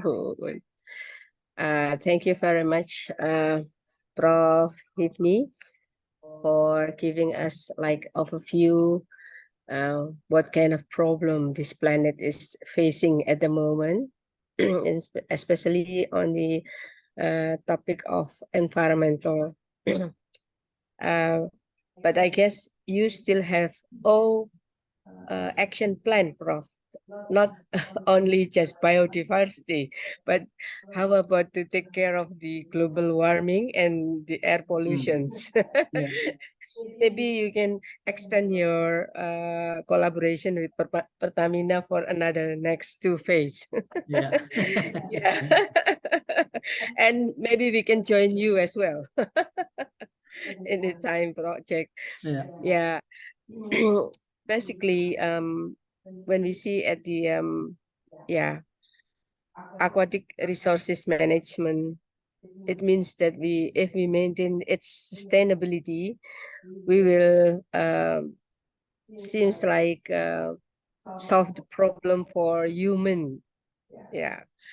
But the problem is, Prof, sometimes we try to solve human problem, but then human it's themselves create the problem. So yeah, it is like what's it called, devil circle, Prof. Yeah. They said make an alibi that by saying that this is will be advantage for human welfare, but then all the action or anthropogenic activity cause this problem. So it means now then we have to have like technology which is more like what do you call it, Prof? Ramah lingkungan, environmental friendly. Yeah. Something like that. Yeah. But I agree with you because biodiversity must be taking the standard or the most important thing, since it's also can impact on the other things. Yeah, when we but however, if we want to maintain the sustainability, we also have to think about the cost of losing this sustainability or something like that, Prof. This is my point of view. And also, I would like to comment on your picture, Prof, on one of your slides on the pie diagram. It was mentioned that the percentage is not really 100%, Prof. Maybe you can explain why. Because when we are looking at pie diagram, it means that it should be like 100%. Why you? What is your what's that? What is your thinking, or when you saw us something like that? It's a very new to me too. Thank you, Prof. Ifni. Okay, thank you, Bu Umi. Please, Prof. Hifni for the answer question from Dr. Umi. Thank you. Okay, thank you, Bu Umi. I think this is the answer. This is the suggestion or addition to my presentation, yeah. Yeah. Okay, yeah, I will respond to the first inquiry. Bu Umi said that we are not. My explanation only focus on biodiversity loss. Yeah, while there are two things that we have also to address. Yeah, this is in line with our seminar, Bu Umi. Yeah, regarding the aquatic ecosystem. So that's why I focus I only see. to the aquatic ecosystem. But So the book is already on the yeah, but three by the chapter. way, I by see. the way, in our Pertamina collaboration, we also deal with not only biodiversity, but we also deal with environmental pollution. Yeah, I see. if Yeah. you follow the news from the media in 2019, there is a incident of oil spill in Karawang area. I see. And we are ordered by the Pertamina, by the Ministry of Environment, to do the analysis of impact of the oil spill to the whole area, the whole offshore area of Karawang, Bekasi, and Kepulauan Seribu. So we did that research, Bu Umi. So it's mean we, in collaboration with Pertamina, we are not only dealing with biodiversity, but we are dealing with environmental pollution caused by the oil spill incidents at the time. Yeah, and we have been doing also now analyzing again the impact of oil pollution in Lampung area. Yeah, again I myself serve as head of the study for that incident. Yeah. Yeah, the problem of environment right now is mostly coming from the behavior of human being, what we call here the anthropogenic cause. Yeah, I agree, totally agree with you. Yeah, we know that human being is greedy. Yeah, compare with the animal. If we look at animal if they already full their stomach, they come to the nest and then sleeping. But human, although the stomach is Not already enough. full, we still gather as much as we can. So it means human being is greedy. That is the problem of our environment right now because of the greedy of human being. Yeah, if we can reduce our greediness, perhaps our environment it will be much better. I agree with you. Yes, Totally. yeah. Yeah. Regarding the pie, I will check it again, Bu Umi. There is no meaning actually why it is less than 100%. I will check it again. Yeah, yeah. Oh my God. I thought you already another explanation, Yeah, or no, maybe there this is is no a reason. professor insight or something like No, that. no, there is no reason actually. I just know. Okay. I will check it again. Yeah, Okay. thank you so much, Prof. Okay. Yes. Bu Un, thank you.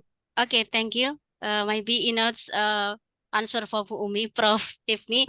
And one question again from Imelda Tidora. Good afternoon, Prof. My name is Imelda. I want to ask why the biodiversity target for the seagrass bed is not included. Please, Prof. Tiffany, for answer. Thank you. Yeah, a very simple answer. Because we couldn't find that ecosystem and that area that we are doing a study. We did a study in Karawang area. We only found mangrove that affected and coral reef. Coral reef is not affected by the incident of oil spill, but we have to do some more careness of the coral reef area. But there is no seagrass area on that location. That's very short answer.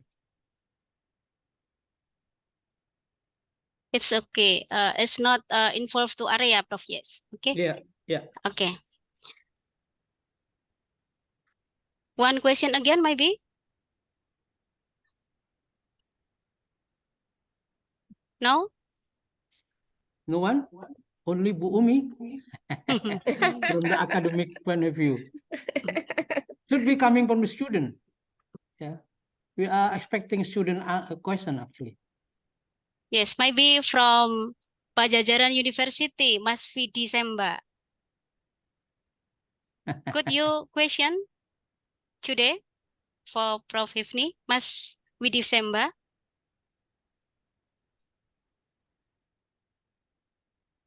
Or Ibu Citra, Citra Satria Dewi. Okay. It's my Okay. colleague. Please go ahead, Mbak Citra.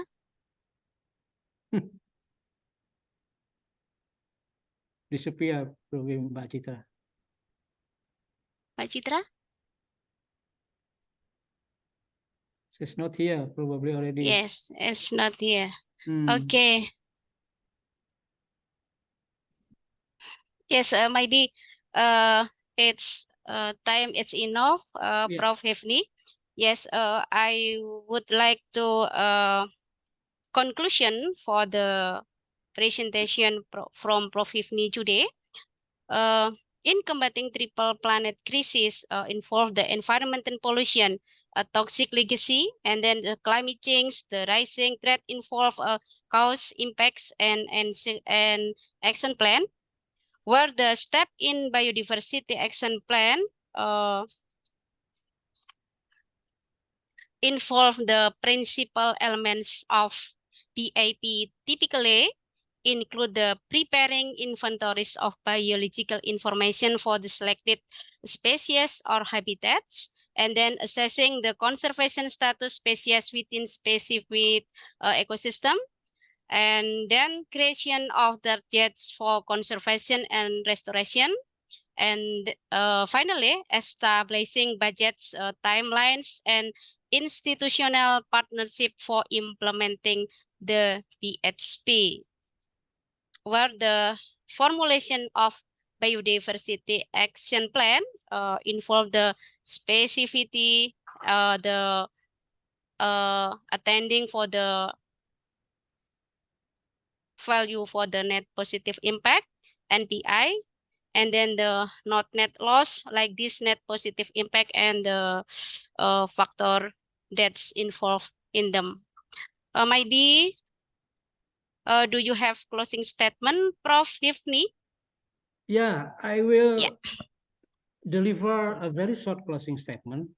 As I already mentioned, that this is a very updated knowledge for aquatic environment, aquatic resources management.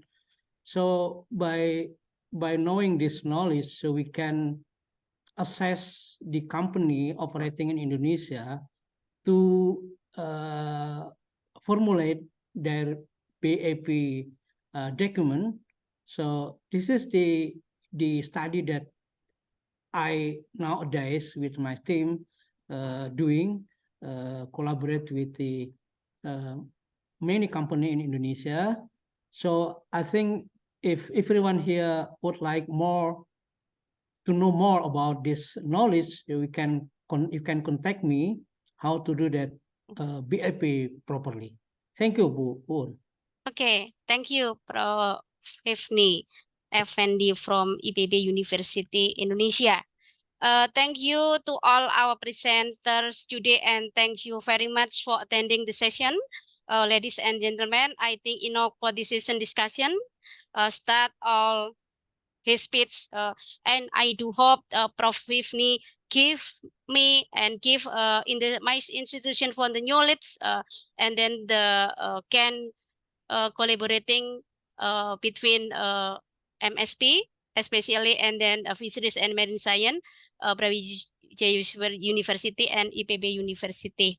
Thank you so much. The last I say terima kasih banyak Prof. Hifni. Insya Allah akan bertemu lagi. Wassalamualaikum warahmatullahi wabarakatuh. Thank you. Waalaikumsalam. Nggak ada foto bersama ya? Nggak ada foto bersama.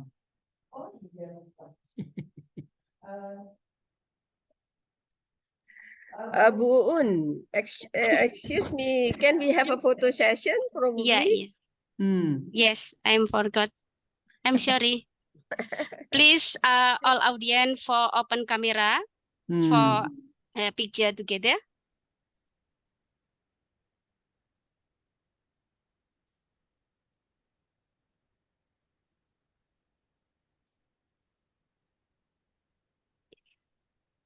Please, Mas Reza, for yeah.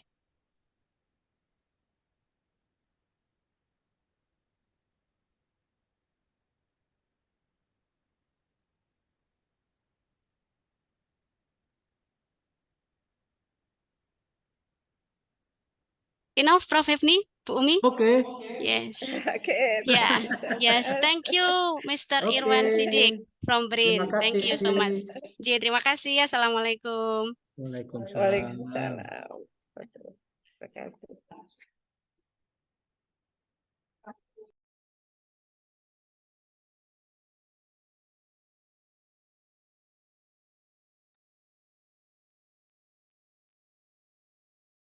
Thank you very much, Dr. Uun Yanuhar, for such an interactive discussion. I hope we can all implement the new insight in future aquatic science development. Now we are going to the next session of the last plenary session that will be led by Madam Aulia Rahmawati, SP MSc. To Madam Aulia, please, time is yours.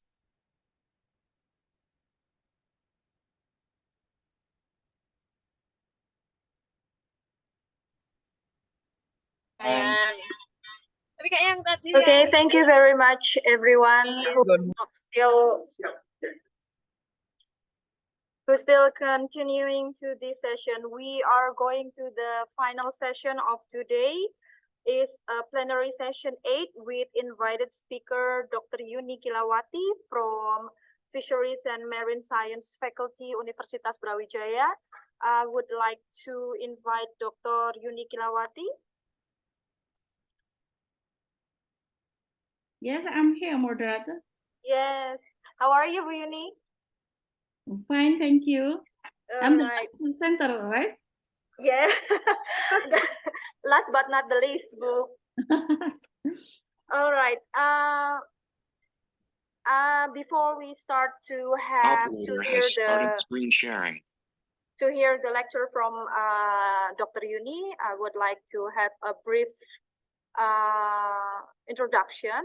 So, Ibu Yuni is Associate Professor in Aquatic Resource Department, Fisheries and Marine Science Faculty, Universitas Brawijaya, Indonesia. Her expertise is mostly on fisheries environmental biotechnology, and her research field is in bioactive compound, genetic, and fish health. Without no further ado, I would like to invite Ibu Dr. Yuni Kilawati to have the lecture on boosting aquatic immunity, the power of immunostimulants in aquatic resources. Dr. Yuni, time is yours. Thank you, moderator. You can hear my voice clearly? Yes, we can hear you clearly. Operator has started screen sharing. Bismillahirrahmanirrahim. Assalamualaikum warahmatullah. Hello, everyone. Thank you for having me. My name is Yuni Kilawati, and I'm going to talk to you today about boosting aquatic immunity, the power of immunostimulants. The theme of this conference and the theme of much of my professional work. First, aquaculture health management is important because it safeguards the health of farm aquatic organisms and contributes to global food security while minimizing the environment for this industry continued growth and success. Okay. Next, please. The presentation will be in 4 parts. The first one is the importance of aquaculture health management. And the next is challenges in aquaculture health management. The third is what are immunostimulants, and the last is conclusion. Okay. Before we go to the main topic, I'd like to talk about why this topic is important to discuss today. The development of agricultural countries into industry has various impacts. One of them comes from human behavior that does not obey the rules. I think is as the previous presenter before, that many industries are not environmentally friendly because they pour hazardous waste into public waters without going through a treatment process. Changes in this ecosystem also brings changes the populations of aquatic animals caused by the failure to adapt, thus changing the number and variety of its life. In addition, there are also changes in water quality caused by global temperature increase. The effect of this condition on the immune system of aquatic animals is the occurrence of phenotypic changes. The adaptations process results in resistant aquatic animals and some are vulnerable. Therefore, triggers are needed to increase survivability. Okay, we are going to the first subtopic. Next, please. Okay. The importance of aquaculture health management. For several compelling reasons, aquaculture's health management is paramount in the aquaculture industry. Farming aquatic organisms such as fish, shellfish, shrimp, and seaweed is an important industry that provides food and livelihoods for millions of people worldwide. However, aquaculture is vulnerable to various health challenges, like agriculture, including disease outbreaks, parasites, and environmental stressors. Managing the health of aquaculture is therefore crucial for ensuring the sustainable and profitability of this industry. Next. There are key points of aquaculture management. We have 9 key points. The first is economic significance. Aquaculture is a major global industry providing a significant portion of the world's seafood supply. So disease outbreaks can result in substantial economic losses, including reduced production, increased mortality, and higher operational costs. Next point is food security and sustainability. As the global populations continues to grow, aquaculture plays a critical role in providing a sustainable source of protein. Ensuring the health of farm aquatic organisms help meet the increasing demand for seafood without over-exploiting wild populations. And then disease prevention. Due to the stress and higher stocking densities, aquatic organisms in confined spaces are more susceptibility to disease outbreaks. Health management practices, including vaccination, biosecurity measures, and proper nutrition, help prevent diseases from spreading and minimize their impact. And the fourth is environmental stewardship. Disease outbreaks can lead to the release of pathogens and chemicals into the surrounding environment. Effective health management reduces the need for antibiotics and chemicals, promoting environmentally friendly aquaculture practices. And the fifth, reduction in antibiotic use. Overusing antibiotics in aquaculture can lead to antibiotic resistance, a global public health concern.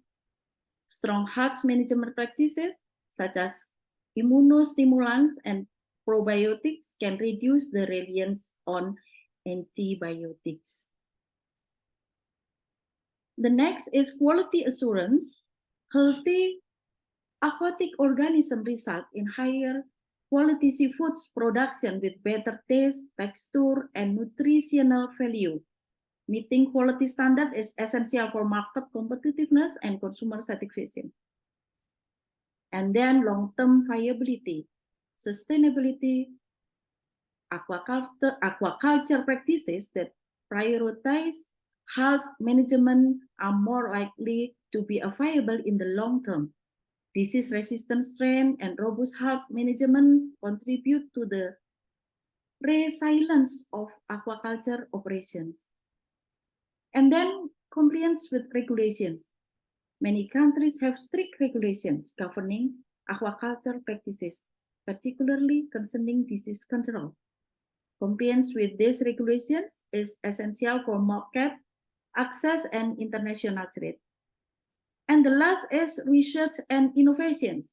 Ongoing research in aquaculture health management leads to the development, new technologies, treatment, and best practices. Innovation in these fields drives improvements in this disease prevention and treatment. So evaluation of aquaculture management in 4 dimensions are policy on management, environment, economy, industry, and also social, added spatial and technical characteristics, we can get the sustainable for aquaculture. Next. Okay, let's move on the second subtopics is challenge in aquaculture health management. Aquaculture is an important industry that provides a significant amount of the world's seafood. However, managing the health of aquaculture can be challenging due to various factors, such as disease outbreaks and antibiotic resistance. Aquaculture health management faces several challenges that can impact aquaculture operations sustainability, profitability, and overall success. These challenges can arise from a combination of factors related to the environment, the biology of aquatic organisms, and industry itself. Disease outbreaks are major concern in aquaculture as they can cause significant economic losses. Pathogens can spread quickly in densely populated fish farms, leading to high mortality rates. In addition, the use of antibiotics has led to the development of antibiotic resistance bacteria, making it difficult to control disease. Next. We have some challenges in aquaculture health management. The first one is disease susceptibility. Aquatic organisms in aquaculture system are often confined in high density environment, making them more susceptible to diseases, stressors such as overcrowding, poor water quality, and inadequate nutrition can weaken immune system and increase disease risk. Pathogen diversity, including bacteria, viruses, fungi, and parasites, exhibit a high degree of diversity. Managing disease becomes complex due to multiple pathogens requiring specific control measures. Limited treatment options. Unlike terrestrial animals, treating aquatic organisms can be challenging. Many medications, treatments suitable for use in aquaculture are limited, and their efficacy can vary by species and disease. Environmental factor. Water quality is crucial for aquatic health, and fluctuation in temperature, pH, dissolved oxygen, and pollutants can stress and weaken farm organisms, making them more susceptible to disease. Antibiotic resistance. Overuse of antibiotics in aquaculture can lead to antibiotic resistance in pathogen, potentially impacting human and animal health. Finding alternative disease management strategies is essential. And biosecurity, maintaining strict measures to prevent the introduction and spread of disease is challenging, especially in open water system, where contact with wild aquatic population is unavoidable. Species-specific challenges. Different species have unique health management requirements, making developing standardized approach of aquaculture operations challenging. Vaccination. While vaccination is a valuable tool in disease prevention, developing effective vaccines for aquatic organisms can be technically demanding and costly. Storage and delivery of vaccines in marine environments can also be challenging. Regulatory compliance. Meeting regulatory requirements of disease control and treatment can be burdensome, and non-compliance may result in market access restriction. Economic considerations. Implementing health management practices such as vaccination or improved biosecurity can incur additional costs. Balancing this cost with potential benefit, including reduced disease-related losses, can be challenging. Research gaps. There is a need for ongoing research and development in aquaculture health management. This includes the identification of emerging pathogens, the development of new treatment options, and the improvement of disease diagnostics. Climate change, changes in water temperature, and other environmental factors due to climate change can impact the prevalence and distribution of disease, requiring adaptive management strategies. And the last is globalization. The globalization of the aquaculture industry can facilitate the rapid spread of diseases across borders, making coordinated international effort in disease management crucial. Next, please. So, how to addressing the challenge in aquaculture health management? Requires a multifaceted approach that includes improved biosecurity practices, ongoing research and innovation, responsible antibiotic use, and the development of disease-resistant strain of aquatic organisms. Collaborations among aquaculture stakeholders, government, and researchers is essential to solving this complex issue effectively.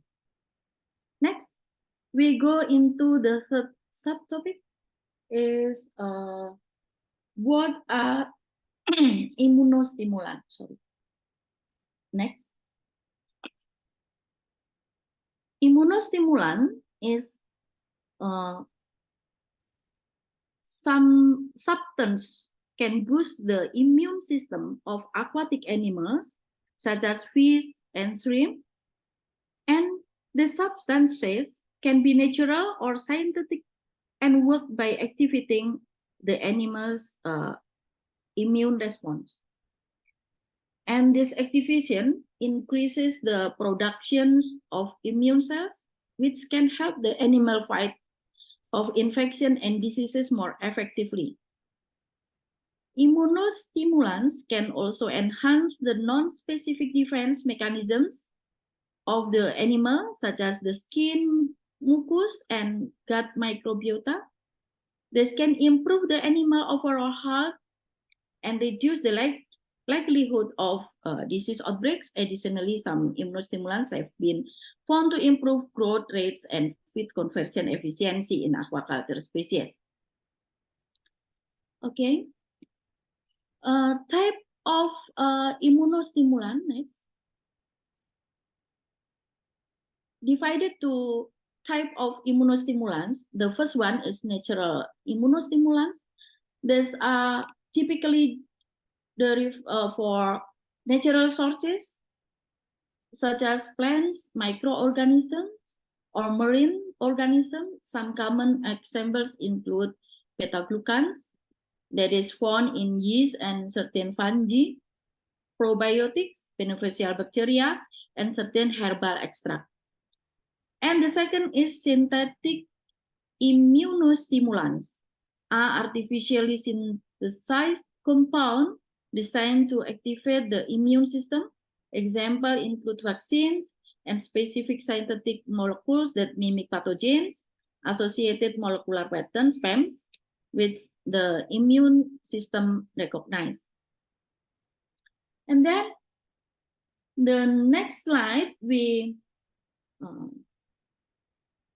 talk about application of immunostimulants in aquaculture. In aquaculture, also we call fish farming, immunostimulants improve the immune response of aquatic organisms like fish and shrimp. This helps reduce disease susceptibility and promote healthier growth. And how to the immunostimulant work? In the next slide, mechanism of action. Immunostimulants works by enhancing various aspects of the immune response. They can activate immune cells like macrophages, neutrophils, and lymphocytes, making them more efficient at detecting and destroying pathogens. Some immunostimulants increase cytokine production, signaling molecules that help coordinate the immune response. These cytokines can stimulate immune cells to become more active. Next, let me explain about the mechanism of immunostimulant activity in shrimp. Administration of immunostimulant is often carried out by adding immunostimulant compounds to the water in which the organism lives, and also by oral. Particles contained in water will enter the shrimp's body tissues through several ways, namely the respiratory tract, digestion and penetrations through shrimp shells. In the shrimp body, the blood will absorb these particles and then bind to blood proteins distribute throughout the body. Vaccine administration to shrimp can be applied orally, as I said before, along with feed, such as the beta-glucan content in immunostimulant will stick to the intestinal wall, also that absorption uses phagocyte transport. This phagocytic activity manifests increased cellular response and will ultimately increase humoral response.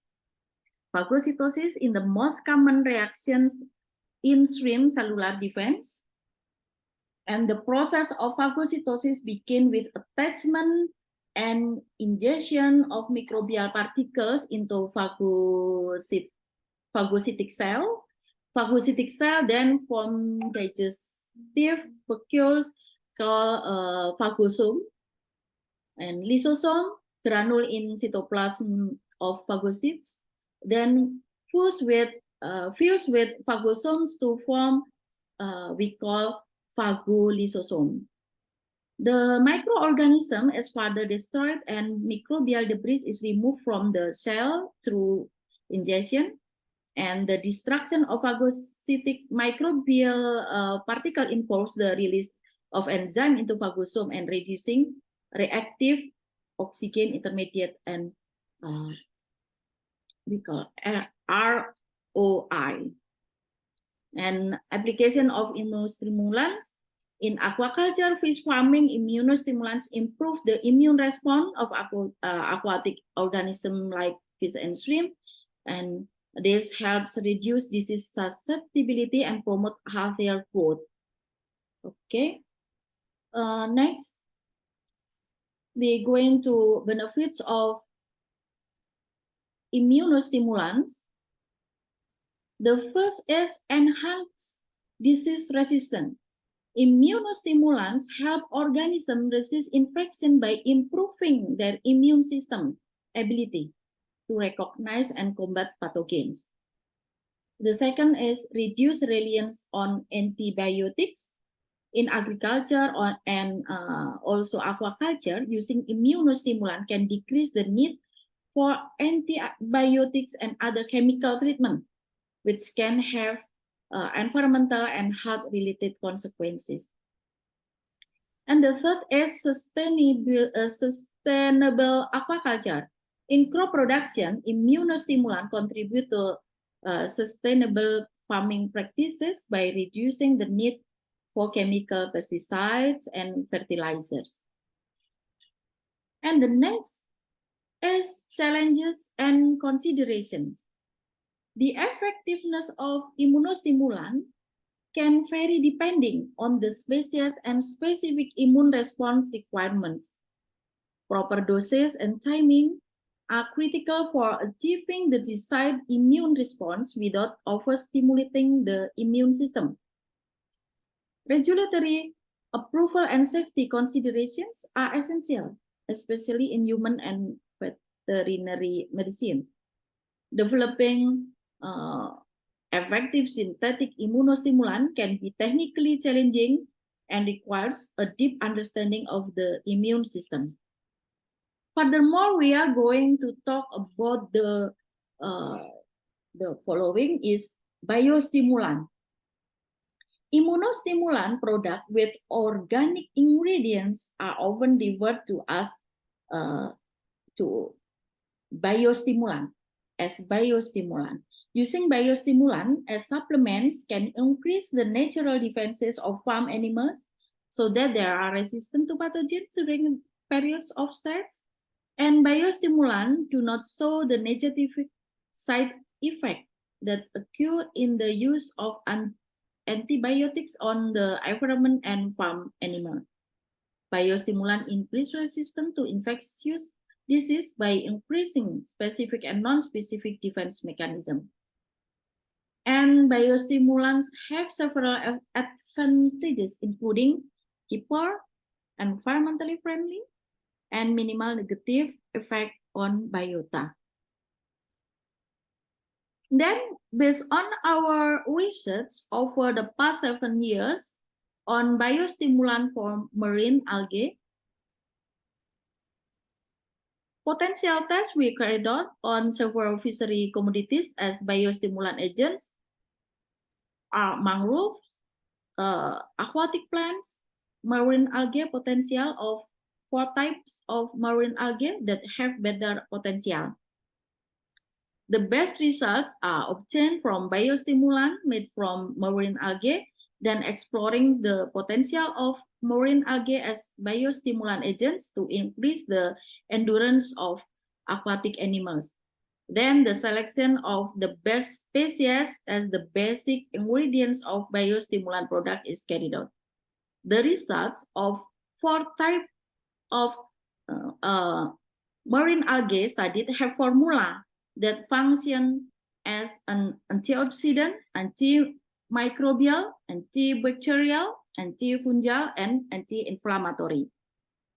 So the result of marine algae analysis contain phenol that cardioprotective effect are powerful antioxidant and can prevent LDL oxidation 20 times stronger than vitamin E.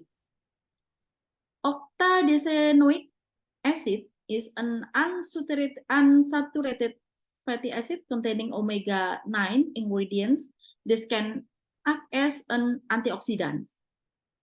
And then hexadecanoic acid is an active ingredient with antibacterial activity, has strong anti-cancer, antioxidant, and antibacterial. The fourth is eugenol function.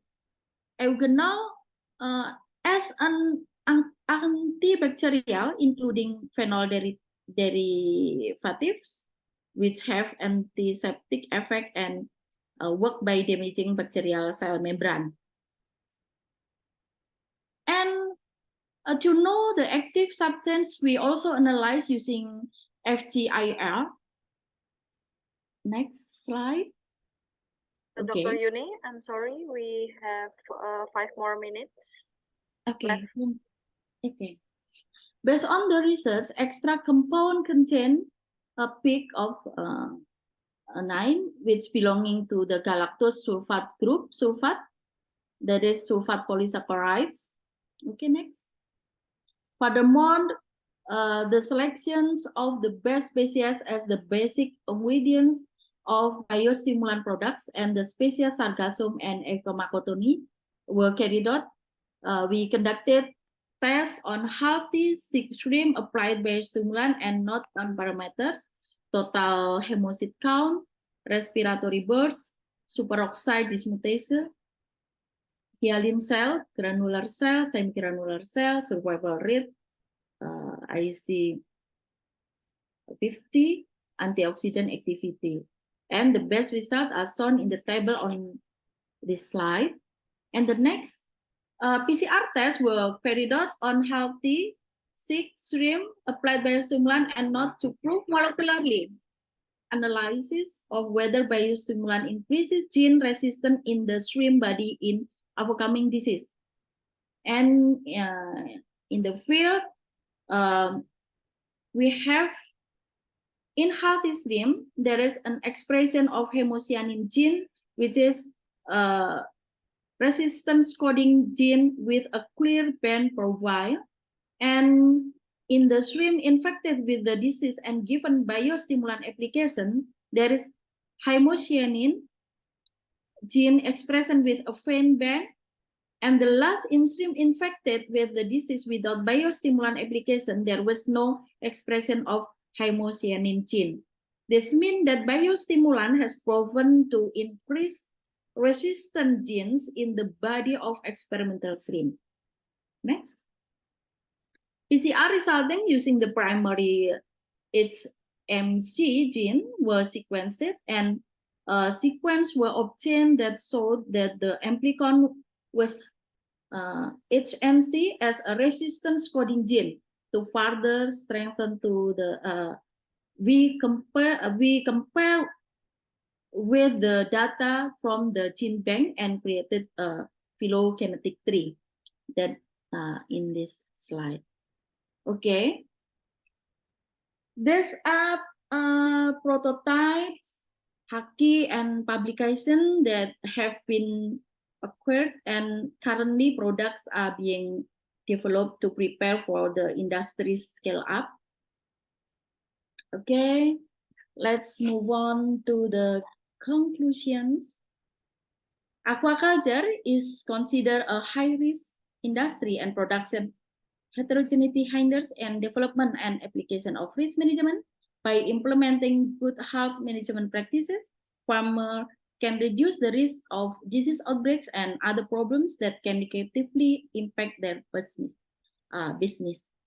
Immunostimulants have been studied for their potential to enhance the immune response and prevent disease in aquatic animals. Studies have investigated the use of marine algae as immunostimulants for aquatic animals. Further research is needed to establish immunostimulant safety and efficacy profiles to prevent some disease from developing in aquaculture. Okay, thank you very much. Okay, thank you very much, Dr. Yuni Kilawati. That was an interesting topic, which actually it's quite correlated with our previous Stop screen share. Our previous speakers, Professor Sano, which talking about the antimicrobial resistant genes. Let's start to have discussion. We are in a very last session. I hope everyone still have encouraged to have some knowledge here.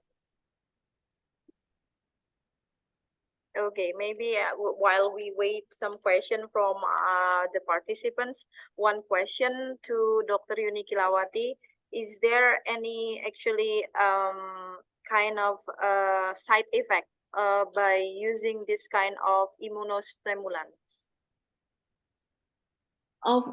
Pardon me? Is there any side effect by using these bioimmunostimulants? Okay.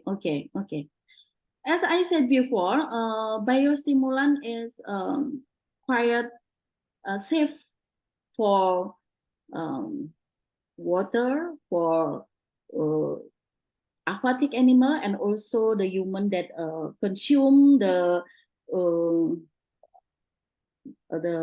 fisheries commodity. I think because they generated by the nature product. So quite safety based on our research, I think. Okay, and biostimulant and also have more advantages. I think cheaper, and we have many sources in Indonesia that we call the big biodiversity in the world wide. So many kind of natural substances in Indonesia. That is the kind of advantages beside the safe product to environment and also to consumer. All right. Yes. Okay. Yeah. So it's a very good product, I think, to us to elaborate into the industry. We have one question from Bapak Dailami. Thank you, Dr. Yuni Kilawati, for the interesting presentation. I have question. Based on your experience, which group of compounds, such as flavonoid, polysaccharide, or other group of compounds that usually have potential as a biostimulant? Yes, that is a short answer, I think.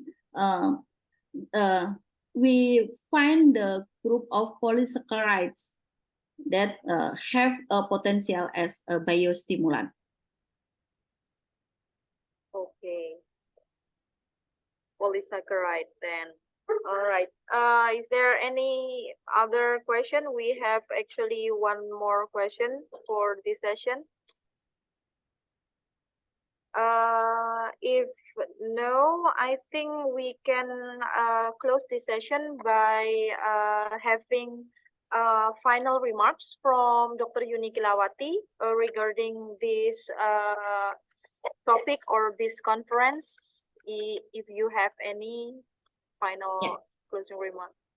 Okay. I that the aquaculture hard management is integral to the aquaculture industry, sustainable, profitable, and responsible stewardship. It safeguards to health of farm aquatic organism and contributes to global food security while minimizing the environmental impact of aquaculture operations. Effective health management practices are essential for the industry's continued growth and success, and immunostimulants are valuable tools in various fields, aiding in enhancing to immune response of organisms and reducing disease susceptibility. Their application range for human medicine to agriculture and aquaculture, contributing to improved health and sustainable practices. That's all. Thank you very much. Assalamualaikum warahmatullahi wabarakatuh. Waalaikumsalam warahmatullahi wabarakatuh. Thank you very much, Dr. Yuni Kilawati. It's very nice knowledge for all of us, the participants in here. And once again, thank you very much, all the attendee. On behalf of the committee, I would like to give my great gratitude to all of you, all the speakers, and all the participants who are joining this final session. I will close the session with Alhamdulillah. Wassalamualaikum warahmatullahi wabarakatuh. Waalaikumsalam warahmatullahi wabarakatuh.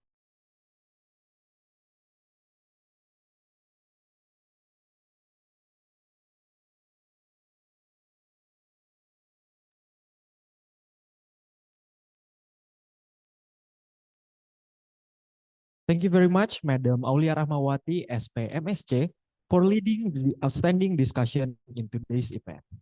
May the knowledge given be inspiring new insight and lay the foundation for new, exciting, and beneficial ideas in each respective field. Excellencies, participants, ladies and gentlemen, this marks the end of our plenary session. I would like to say thank you to all of the honorable keynote speakers and invited guest speakers for sharing with us such an extensive and holistic view of the world of aquatic science. Ladies and gentlemen, we are now moving on to our fourth agenda of this evening, the closing ceremony of Aquatic Science International Conference 2023. As the first part of our closing ceremony, we would like to announce the best presenters of the parallel presentation session from early on in today's event. The names will be presented on your screen.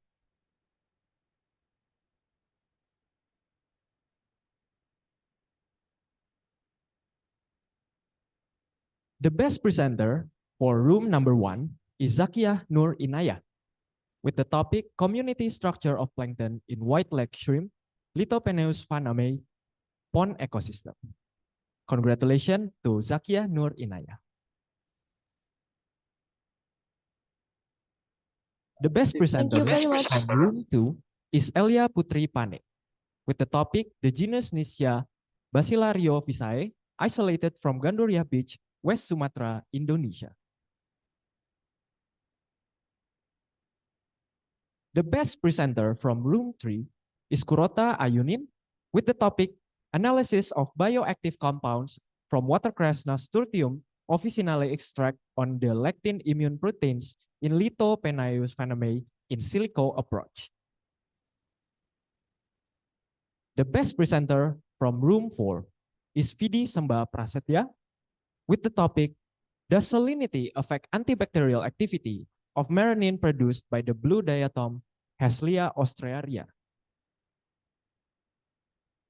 The best presenter from room 5 is Danang Ambar Prabowo, with the topic Beyond Visual, Next Generation Detection of Potentially Harmful Algae Distributed on Marine Plastic Debris via eDNA metabarcoding.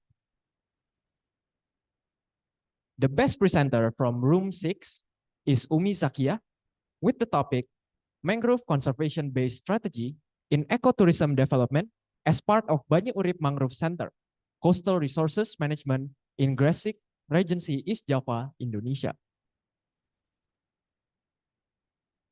The best presenter from room 7 is Maratul Fauzia, with the topic Synthesis and Characterization of Graphitic Carbon Nitrate Nanoparticles as Photocatalysts for Wastewater Management.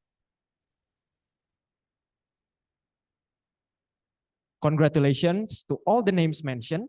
May this event be the opportunity for you to keep contributing and bring progress in the field of aquatic science. Excellencies, participants, ladies and gentlemen. Now we are going to listen to the closing remark delivered by the Dean of Faculty of Fisheries and Marine Science, Universitas Brawijaya. To Professor Dr. Insinyur Maftuh, MSI, time is yours.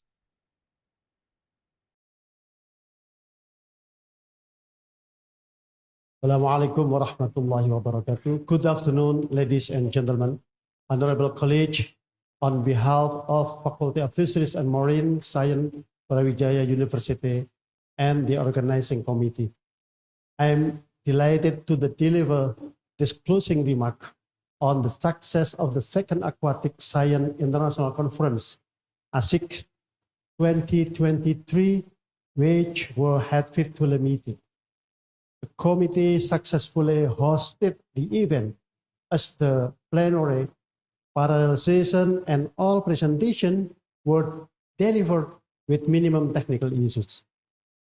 I believe that during those 2 days, we have all had insightful, interactive discussion and great change to share the outcomes of our research. Theme of this year conference is Aquatic Science Role in Supporting the Sustainable Aquatic Development. The role of the science in the implementation of the SDGs on water will be particularly important, as tackling water challenge require adequate resources and new scientific approach to the deploy sustainable solution and appropriate technology. The contribution of science to the achievement of the aquatic development has already been significant, as the proposed SDGs water target built on the unfinished agenda and on access to water and link it to water resources management issues, such as improving water quality and wastewater management, increasing water efficiency, promoting integrated water resources management, and also reducing water-related risk. The contribution of the academic community is central to developing sustainable solutions to address water challenge through advancing water science, research, and knowledge and applying them in the preparation, establishment, and testing of the appropriate framework and tool that would be needed to address the challenge in the aquatic sectors. Finally, I would like to thank our distinguished keynote speaker who shared the valuable experience at the plenary session. All the presenters, all the authors, reviewers, and all parties who have contributed their best effort and assistance in organizing the event and ensuring the success of it. I do hope that ASIC 2023 is able to impact all of us to greatly foster and empower the society through science and technology from sustainable innovation in aquatic sector. I'm grateful to many experts who have come to share their knowledge and this conference. I wish you every success with this important conference, and I look forward to learning about the outcome. Please keep in mind that we still have various sessions afterwards. Please do enjoy the rest of the conference. To conclude, thank you for the great contribution and looking forward to see you and the third Aquatic Science International Conference in 2024. May God protect and bless us abundantly. Thank you very much. Assalamualaikum warahmatullahi wabarakatuh. Thank you very much to Professor Dr. Insinyur Maftu, MSI, for the inspiring remark.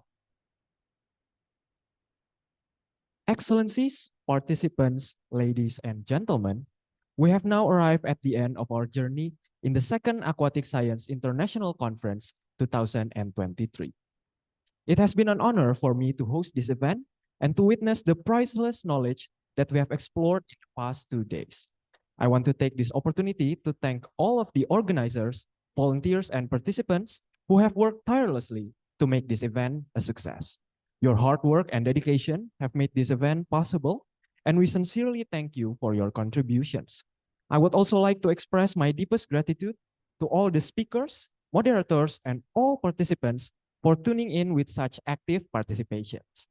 Hopefully, the knowledge and ideas that spawn from today's events does not only stop here, but continues to evolve and develop in our future endeavors. Let us take the inspiration and motivation from this event and use it to make a positive impact in our communities and beyond. As human beings, we realize that we are not invincible from mistakes. I'm Benay Tadius Garang, as the Master of Ceremony, apologize for all the mistakes while hosting today's event. Thank you once again for joining us in the second Aquatic Science International Conference 2023 under the theme Aquatic Science Roles in Supporting the Sustainable Aquatic Development. I hope you have a good day ahead, stay healthy, and see you in the next conference. Wassalamualaikum warahmatullahi wabarakatuh. Waalaikumsalam.